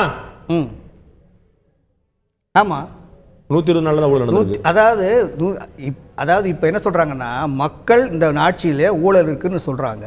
அவர் ஒவ்வொரு ஊர்களா போய் மக்களை சந்திக்கிறாரு, ஒரு தலைவராக சந்திக்கிறாரு, அந்த மக்களுடைய சொல்றத குறைகளை கேட்கிறாரு, அதை அரசனுடைய கவனத்துக்கு கொண்டு வராரு. இந்த மாதிரி மக்கள் உங்களுக்கு ஒரு சாமானியரா திரு டாக்டர் சீர் சொல்லக்கூடிய டிஃபென்ஸ் உங்களுக்கு ஒப்புதலா இருக்குதா? இல்ல, சுத்தமா இல்ல. முதல்ல மக்கள் கருத்து சொல்றாங்க, நாங்கள் தான் மக்கள் கூட அதிகமாக பழகிறதும் நாங்கள் தான். இப்போ நான் ஒரு டீ கடையில் போனால் ஒரு பஜ்ஜி சாப்பிடுவேன், ஒரு டீ குடிப்பேன். அது மாதிரி நாங்கள் பழகிறது வந்து மக்கள்கிட்ட நாங்கள் அதிகமாக பழகிறோம். எங்களுக்கு தெரியும் ஓபிஎஸ் ஆனால் அடிக்கடி சொல்லிட்டு இருக்காரு, இதுமாதிரி மக்களுடைய எண்ணம் தான் என்னுடைய எண்ணம், அதாவது அதிமுக தொண்டருடைய எண்ணம் தான் என்னுடைய எண்ணம். ஆனால் நிஜத்தில் அதிமுக தொண்டருடைய எண்ணமும் ஓபிஎஸோடைய எண்ணமும் முழுக்க வேறுபட்டதாக தான் இருக்குது. இது 100% உண்மை. ஏன்னா ஏன்னா அதிமுக தொண்டனாக இருக்கிறவன் கண்டிப்பாக அதாவது மற்றவங்களுக்கு அடிபணிஞ்சு போகணும்னு நினைக்க மாட்டான். முதல் விஷயம். இப்போ இவர் சொல்கிறார் இல்லையா, அதாவது மக்கள் ஊழல் பொதுமக்களை சரி பொதுமக்களே வச்சுக்குவோம். ஊழல் குற்றச்சாட்டு வந்து பொதுமக்கள் சொல்கிறாங்க, ஸோ அதை வந்து நாங்கள் வெளியே சொல்கிறோம் அப்படின்னு. அதுக்கு டிஃப்ரென்ஸ் என்ன? மக்களுக்கும் ஓபிஎஸ் சாருக்கும் என்ன டிஃப்ரென்ஸ்? ஸோ அதே மாதிரி சொல்லிட்டு போகிறது பிரச்சனை இல்லையா? அதுக்கு நானே தலைவனாக இருந்துருவேனே, நானே சொல்லிடுவேன் ஊழல் பண்ணுறாங்க அப்படின்னு சொல்லிடுவேன். ஓபிஎஸ் வந்து மக்கள் பிரதிநிதியாக சொல்கிறாரு. மக்கள் பிரதிநிதியாக சொல்கிறதா சொல்ல வேண்டிய இடத்துல சொல்லணும். மற்றதுக்கெல்லாம் டெல்லிக்கு போகிறாங்களே, இதுக்கு டெல்லிக்கு போய் அதுக்கு எதனா ஒரு ஊழல்ல எதனா நடந்துச்சா? இல்ல ரைட் நடந்துச்சு. இன்னைக்கு கூட டெல்லிக்கு ஓகே. நான் திரு ரவீந்திர துரைசாமி கேட்க விரும்புகிற விஷயம், இதுல ஒரு முக்கியமான வரியை பயன்படுத்தியிருக்காங்க இந்த தீர்மானத்துல. இடைக்கால ஏற்பாடாக சசிகலா அவர்கள் பொதுச்செயலாளர் நியமிக்கப்பட்டிருக்கிறாங்க. அவரும் செயல்பட முடியாத அசாதாரணமான சூழ்நிலை இருக்குன்னு. சசிகலா அவர்கள் செயல்பட ஆரம்பிச்சிட்டா திரு எடப்பாடி பழனிசாமி தன்னுடைய முடிவை மாற்றிக்கிறாரா? அவர் அங்கிருந்தே அறிக்கை நாளை கொடுக்குறாரு. அறிக்கை கொடுக்கறதுக்கு சட்டத்தில் எந்த தடையும் கிடையாது. அவங்க அறிக்கை கொடுத்துட்டு நான் சொல்லித்தான் தினகரன் நியமிச்சிருக்கிறேன், தினகரனுக்கு எதிராக நீங்க போட்டிருக்க தீர்மானம் செல்லாதுன்னு நாளை பெங்களூர் சிறையிலிருந்து ஒரு அறிக்கை வந்தால் தமிழக முதலமைச்சருடைய நிலைமை இது வந்து கன்வீனியன்ஸ் தான். இப்போ வந்து சசிகலாவையும் டிடிவி தினகரன் ரெண்டு வரையும் ஒரே அடியாக அடிக்கிறத விட இப்போ டிடிவி தினகரன் நமக்கு போட்டியாளராக ஏதோ ஒரு வகையில் போட்டியாளராக வந்து நமக்கு எதிராக குடைச்சல் கொடுத்துட்டு இருக்கிறாரு. அதனால அவரை இதில் ஈஸ் அவுட் பண்ணுறது எப்படிங்கிறதா மெயின். இந்த இடத்துல சசிகலா இன்னும் 4 வருஷம் தண்டனை கைதியாக இருக்காங்க. அந்த காலகட்டத்தில் வந்து சசிகலாவை நம்ம திரும்ப அடுத்த கட்டம் போகணும்னா சசிகலா தொடர்புடைய மற்றவங்கள்லாம் எப்படி இதில் மூவ் பண்ணுறாங்க அதை பார்த்துட்டு அடுத்த கட்டத்துக்கு சசிகலாவை பற்றி நம்ம டீல் பண்ணிக்கலாம். ஸோ இன்று தினகரன் நாளை சசிகலா, இன்று தினகரன் நாளை சசிகலா தான். இன்னைக்கு தினகரன் நிச்சயமாக இன்னைக்கு வந்து தினகரனை மட்டும் டீல் பண்ணுறது மூலமாக நிச்சயமாக வந்து மேலூர்ல வந்து எத்தனை எம்எல்ஏக்கள் வர்றாங்கிறதா இன்னைக்கு தினகரனுக்கு வெயிட் இல்ல. அவங்களுடைய அறிக்கையில் சொல்லக்கூடிய விஷயம் சசிகலா அவர்களுடைய நியமனத்தை ஏற்கிறார்கள், ஆனால் அவர் நியமித்த திரு தினகரனுடைய நியமனத்தை ஏற்க இப்போ வந்து தினகரன் மட்டும் தான் டார்கெட். தினகரன் வந்து நிச்சயமா வந்து எவ்வளவு கூட்டம் வருதுங்கிறது மேட்டர் இல்ல, மேலூர்ல கூட்டம் வரும். அவங்க சொல்லக்கூடியது இதுல வந்து அவர் செயல்பட முடியாத சூழ்நிலை இருக்குன்னு சொல்றாங்க. செயல்படக்கூடிய சூழ்நிலை ஏற்பட்டுட்டா அவங்களுக்குள்ளே வந்து 2 எதிரி இப்போ வைக்காண்டா, ஒரு எதிரியை வச்சுட்டு அன்னைக்கு நாளைக்கு வரும்போது அவங்கள பார்த்துக்கிடலாம். இப்போ வந்து தினகரன் தான். தினகரன் கிட்ட மேலூர்ல அதிக எம்எல்ஏக்கள் போகக்கூடாது. அதிக எம்எல்ஏக்கள் எந்த அளவுக்கு போனா அந்த குடும்பம் ஃபுல்லா ஆர்கனைஸ் பண்ணி எத்தனை எம்எல்ஏ கொண்டு வராங்கிறதா கேள்வி. இப்போ இப்படி ஒரு லிவரேஜ் கொடுக்கும்போது வந்து முழுமையா அந்த குடும்பம் வந்து எம்எல்ஏக்கள் ஆர்கனைஸ் பண்ணாம கூட இருக்கலாம். என்னோட அனுமானப்படி எம்எல்ஏக்கள் வந்து சிங்கிள் டிஜிட்ல தான் போவாங்கன்னு நான் எதிர்பார்க்கிறேன். டபுள் டிஜிட் வந்து அந்த சந்தானலட்சுமி அவங்களோட ஒரு குடும்ப நிகழ்வு அந்த மரண நிகழ்வு கூட வந்து சிங்கிள் டிஜிட் எம்எல்ஏக்கள் தான் போனதாக செய்தி வந்து எல்லா சந்தர்ப்பத்தையும் பலம் காட்டுற சந்தர்ப்பமா பார்க்க வேண்டியது இல்ல. இல்ல இப்போ இந்த சந்தர்ப்பத்தில் வந்து நீங்க உங்க ஸ்ட்ரெங்த்தை காட்ட வேண்டிய இதாக தான் இருக்க முடியும், அல்லது வந்து நீங்க பேசிட்டே இருக்க முடியும். நாளைக்கு ஸ்ட்ரெங்த் கூடுங்கிற லெவல்ல தான் நீங்க திரும்ப போக முடியும். ஆக்சுவலா வந்து மேலூர் கூட்டத்துல பொதுமக்கள் கூட்டம் எவ்வளவு இருக்குன்னு பார்க்கலாம், அதிமுக கூட்டம் அங்க வந்து எம்எல்ஏக்கள் கூட்டம் பார்க்கலாம். தலைமைச் செயலகத்தில் பண்ணலாம். நிச்சயமா வந்து இதுல வந்து 2 இஷ்யூ தான். ஒன்னு ஸ்டெபிலிட்டி ஆஃப் தி கவர்மெண்ட், இன்னொன்னு எடப்பாடி தன்னை தலைவராக முயற்சி பண்றது. ஆக எடப்பாடி தலைவராக முயற்சி பண்றதுக்கு வந்து இவர் ஓபிஎஸ் அது எதிராக தான் இருக்கிறார். கமலஹாசன் வந்து அந்த அறிக்கை விடும்போது வந்து கமலஹாசன் அறிக்கை என்டார்ஸ் பண்றாரு, டிடிவியும் அது என்டார்ஸ் பண்றாரு. ஆக வந்து அந்த ஸ்டாலினுக்கு எதிரான அந்த ஸ்லாட் வந்து இபிஎஸ் வந்துடக்கூடாதுங்களா, 2 பேரும் எதிராக தான் இருக்கிறாங்க. அது ஒரு வித அரசியல். ஆனா இபிஎஸ் ஓட மூவ் என்னன்னா ஃபர்ஸ்ட்ல stability of the government. 2 government ஸ்டெபிலிட்டியா ஓடும்போது ஸ்டாலினுக்கு நமக்குள்ள அரசியல்ல நாம ஸ்ட்ரெங்தன் ஆயிருவோங்கிறது தான். இப்போ வந்து அவரோட நோக்கம் வந்து நிச்சயமா டிடிவி தினகரனை குறி வைப்போம், பிறகு சசிகலா நோக்கி பார்வை. சசிகலா வந்து பெரிய எதிரியா வரதுக்குள்ள வாய்ப்புகள் இல்லைன்னு தான் நான் கருதுறேன். இல்ல இத்தனையும் பார்த்துட்டு சசிகலா அவர்கள் அவருடைய நியமனம் செல்லாதுன்னு சொன்னா அவங்க மௌனம் காக்குறது சரியா இருக்குமா? இல்ல நீங்க வந்து தினகரனை நியமித்தது செல்லாதுன்னு சொல்றாங்க. நீங்க எல்லா மூவ் வந்து ரைட்டா ராங்கிறது வேற. ஒவ்வொரு மூவ் வந்து தங்களுக்கு எது கண்டிஷியா வரும், எப்ப அடிச்சா சரியா வருங்கிற மாதிரி தான். தினகரனுடைய நியமனம் செல்லாதுன்னு சொல்லும் போது பொதுச்செயலாளருடைய நியமனத்தை கேள்விக்குள்ளாக்குறாங்க. பொதுச்செயலாளர் மேட்டர்ல இன்னொரு டெக்னாலஜிஸ் இருக்குது. பொதுச்செயலாளர் மேட்டர் வந்து இவங்க எல்லாமே அப்டேட் போடும்போது வந்து சில விஷயங்களை இவங்க அதுல சில மூவ்ஸ் பண்ணும்போது அது பன்னீர்செல்வத்துக்கு சாதம் மாட்ட அமைஞ்சிடக்கூடாது. பன்னீர்செல்வம் இன்னும் அவங்கள்ட்ட வரல. அதை நான் புரிஞ்சுக்கிறேன். ஏன் வந்து இந்த வரியை போடுறாங்க நான் புரிஞ்சுக்கிறேன். நான் என்ன கேட்கிறேன், தினகரன் அவர்களுடைய நியமனம் செல்லாதுன்னு சொல்றாங்க இல்லையா, தினகரனுடைய நியமனமே செல்லாதுன்னு சொல்லும் போது பொதுச்செயலாளருடைய அவங்களுடைய பொதுச்செயலாளருடைய உத்தரவை கேள்விக்குள்ளாக்குறாங்க. செயல்படுறாங்க. அவங்க மௌனம் கலைக்க வேண்டிய நேரம் இருக்கு இல்லையா? நாளைக்கு சசிகலா ஒரு ஸ்டேட்மெண்ட் கொடுத்தா நீங்க இதை லீகலா கொடுத்தா கவுண்டர் மூவ் பண்ணுவாங்க நிச்சயமா. சசிகலாவுக்கும் இதே கதி தான். நிச்சயமா எல்லாம் கூட்டி வந்து அவருக்கு ஒரு கூட்டம், அவருக்கு ஒரு நிச்சயமா அது வந்து எல்லாமே உடனடியாக செய்ய வேண்டிய அவசியம் இல்ல. ஸ்டெப் பை ஸ்டெப்பா தன்னை ஸ்டெபிலைஸ் பண்றதா அரசியல். போர் வரும்போது பார்த்துக்கலாம். நிச்சயமா. சட்டமன்ற உறுப்பினர் திரு முருகுமார்ட்ட நான் கேட்கிறேன், இடைவெளிக்கு முன்னால நீங்க பார்த்திருப்பீங்க, ஒரு தொகுப்பை நம்ம போட்டிருந்தோம்.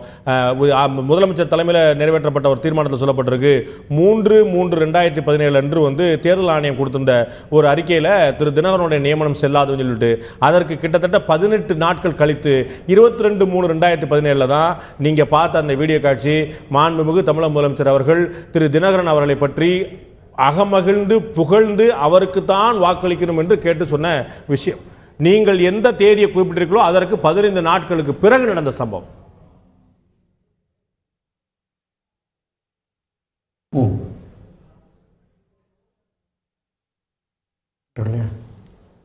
திரு முருகுமாறன் கேக்குதா?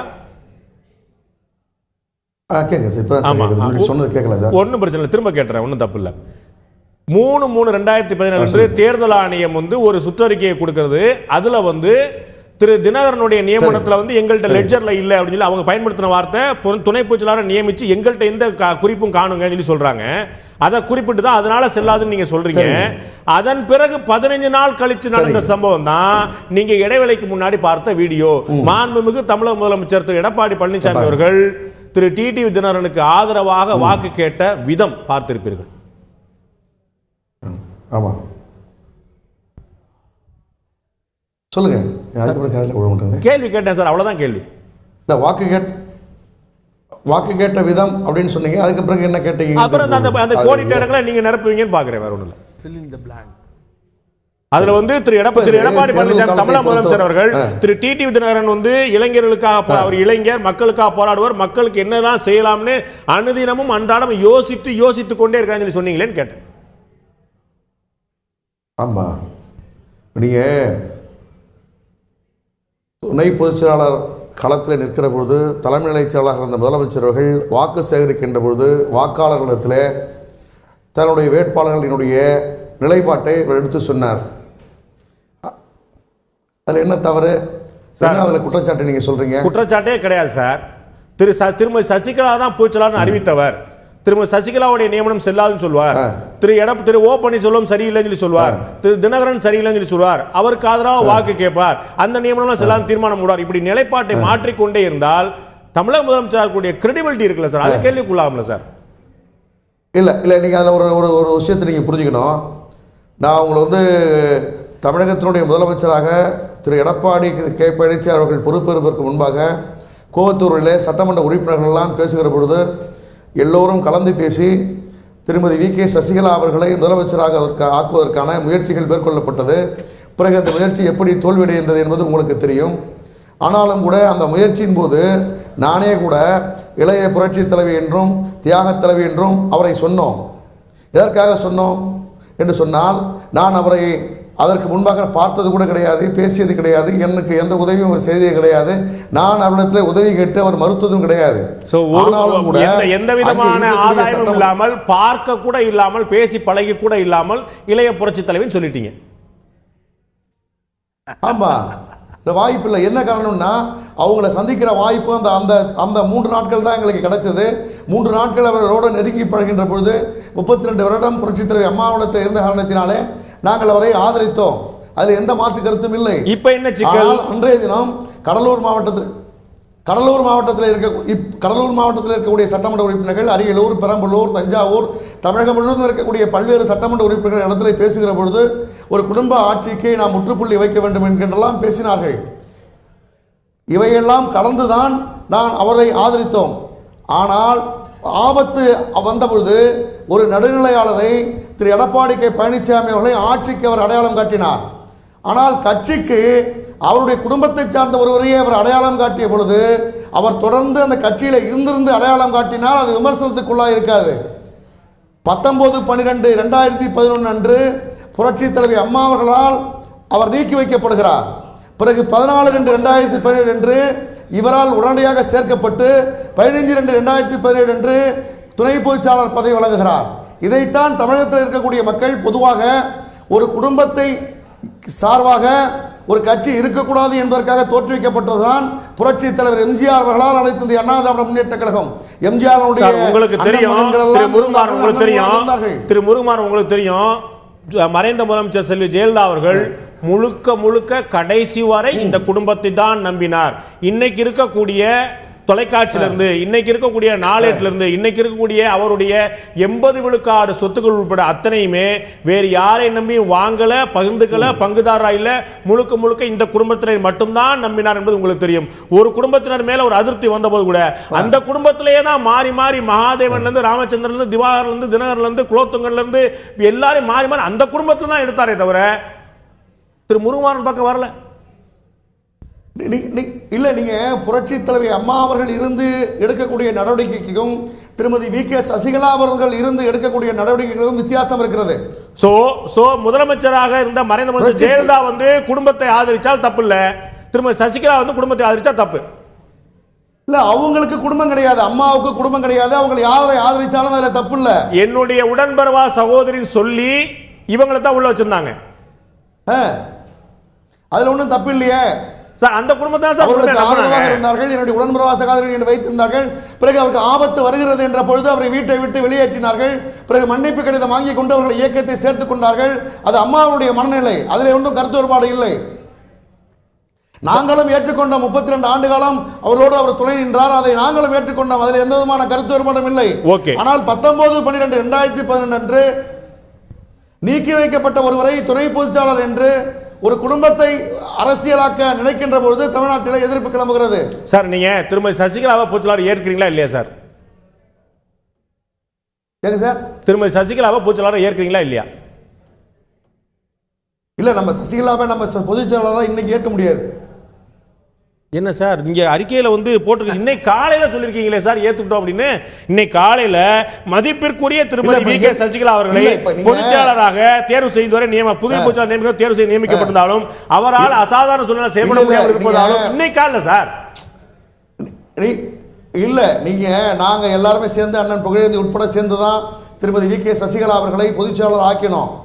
அதிலே பொதுக்குழு செயற்குழு கூடிதான் முடிவெடுத்தது, அதிலே ஒன்றும் கருத்து வேறுபாடு இல்லை. ஆனால் ஒரு ஆரோக்கியமாக நடந்து கொண்டிருக்கக்கூடிய அரசியல் சூழ்நிலைகளை, ஒரு ஆரோக்கியமாக நடந்து கொண்டிருக்கக்கூடிய ஆட்சிகளை இடையூறுகளை ஏற்படுத்துகின்ற, இன்னல்களை விளைவிக்கின்ற இது போன்ற நடவடிக்கைகள் இருக்கின்ற போது எப்படி ஆதரிக்க முடியும்? இல்ல, ஆட்சிக்கு எதிராக திரு தினகரன் ஏதாவது செஞ்சிருக்காரா? இல்ல, நீங்க வந்து இப்ப வந்து ஆட்சி நடந்துகிட்டு இருக்கும் போது ஒரு 15 சட்டமன்ற உறுப்பினர்களை தலைமை கழக நிர்வாகிகளை அறிவிக்கிறாரு. நாளைக்கு திடீர்னு என்ன பண்ணுவாங்க, மாவட்டத்தை 2 விளைவிக்குமானால் இல்ல சார், அவர் குழப்பங்கள் அமைச்சரா நியமித்தா சார் தப்பு, அவருக்கு அந்த உரிமையே கிடையாது சார். அவர் வந்து துணை அமைச்சர் நியமிக்க முடியாது, அதுதான் நான் சொல்றேன். அமைச்சர் அவர் நியமிக்க முடியாது சார். திரு முருகுமாரன் அமைச்சர் அவர் நியமிக்க முடியாது. யாரை நீக்க வேண்டும் நியமிக்க வேண்டும் என்பதை தமிழகத்தினுடைய முதலமைச்சர் அவர்கள் தான் முடிவு செய்ய வேண்டும். அதான் நான் 100% தெரிஞ்சிருக்கேன் சார். யார் முதலமைச்சராக இருக்கிறார்களோ அவர்கள் தான் முடிவு செய்ய வேண்டும், வித்தவுட் எனி டவுட் சார். அதான் நான் பலமுறை நான் உங்களுக்கு முன்னாடி நான் அதை குறிப்பிட்டுட்டேன். நான் சொல்ல வர்றது ஆட்சிக்கு பங்கம் விளைவித்தார்னு சொன்னீங்களே, ஆட்சிக்கு என்ன பங்கம் விளைவித்தார்னு கேட்குறேன். இல்ல, ஆட்சி நல்லா தானே நடந்துட்டு இருக்குது, ஆட்சி பத்தி ஒரு நல்லா தானே போயிட்டு இருக்குது, ஆட்சி பத்தி ஒரு ஒன்றும் சொல்லலையே. ஆட்சி இல்ல, இப்ப மடியிலே கணம் இல்லைன்னு இப்ப மடியிலே கணம் இருக்கிற காரணத்தினால என்ற ஒரு வார்த்தையை பயன்படுத்தி இருக்கிறாரு. என்ன ஊழல் இப்போது நடைபெற்றிருக்கிறது, என்ன மக்கள் விரோத போக்கு இந்த அரசு செய்திருக்கிறது. இதே தெய்வம் புரட்சி தலைவி அம்மா அவர்களால் உருவாக்கப்பட்டது இந்த அரசு. இதே தெய்வம் புரட்சி தலைவி அம்மா அவர்கள் தன்னுடைய இன்னுயிரை விட்டு தன்னை காக்க மறந்து நாட்டை காக்க இந்த ஆட்சியை அமைத்து தந்திருக்கிறார்கள். இனி ஒருவரால் இந்த ஆட்சியை அமைக்க முடியுமா என்பது கேள்விக்குறி. அப்படிப்பட்ட சூழ்நிலையில் அமைச்சர்கள் மடியிலே கனம் இருப்பது என்பது ஒரு யதார்த்தகரமாக ஒரு கழகத்தினுடைய துணை பொதுச்செயலாளர் சொல்லுகிறார் என்று சொன்னால் அதை எப்படி ஏற்றுக்கொள்ள முடியும்?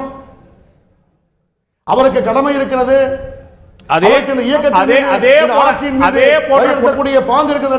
அதே போன்ற குற்றச்சாட்டை வைக்கக்கூடிய அதே போல ஊழலாட்சின்னு சொல்லக்கூடிய திரு ஓ பன்னீர்செல்வத்தோட இணைந்து செயல்பட தயாரா இருக்கிறீங்க. அப்ப நீங்க கேட்கலையே இது அம்மா இல்ல திரு ஓ பன்னீர்செல்வம் அவர்கள் சொன்னது 100% தவறு. அவருடைய அருமையன் திரு கே.ஏ. செங்கோட்டையன் அவர்களை தவிர எல்லோரும் அவருடைய அமைச்சரவையில் இருந்ததுதான்.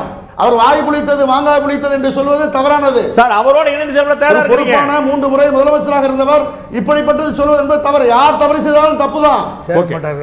ஓகே, நன்றி திரு முருகுமார். திரு புகழேந்தி, உங்களுடைய last point in this one. உங்களுடைய லாஸ்ட் பாயிண்ட், உங்களுடைய கடைசி கருத்து இந்த விஷயம். இல்ல, என்னுடைய அன்பு சகோதரர் முருகுமாறன் அவர்கள் சொல்லும் பொழுது சொன்னார்கள், குடும்ப ஆட்சியில் ஒருவரை கழகத்தினுடைய பொதுச் செயலாளர் அமர்த்தி இருக்கிறார் என்ற குற்றச்சாட்டை வைத்தார்கள்.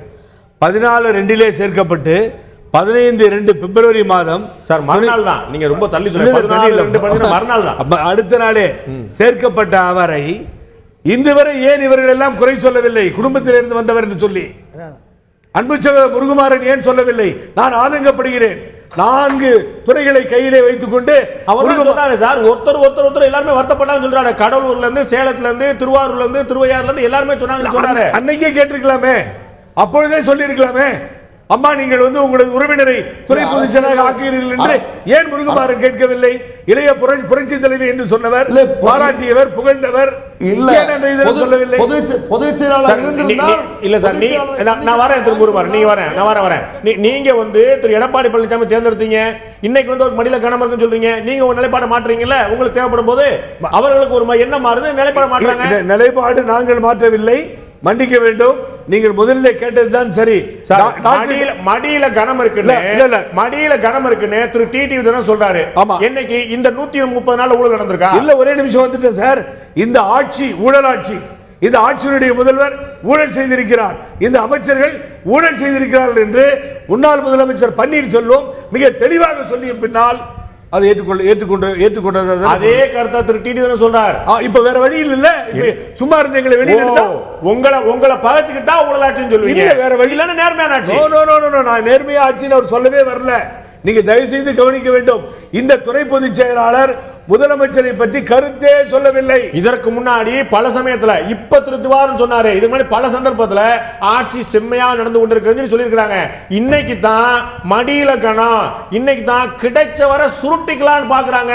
இந்த வார்த்தையை பயன்படுத்த திரு டி. தினகரன் ஏன் என்று சொன்னால் அவங்களை பாதிச்சுட்டாங்க. உங்களை பார்த்து ஊழல் அரசு, ஊழல் முதலமைச்சர் என்று சொன்னவருடன் கை கோர்க்க போகிறீர்கள். நீங்கள் அப்போது நீங்க பண்ணதை ஒத்துக்கிறீங்க.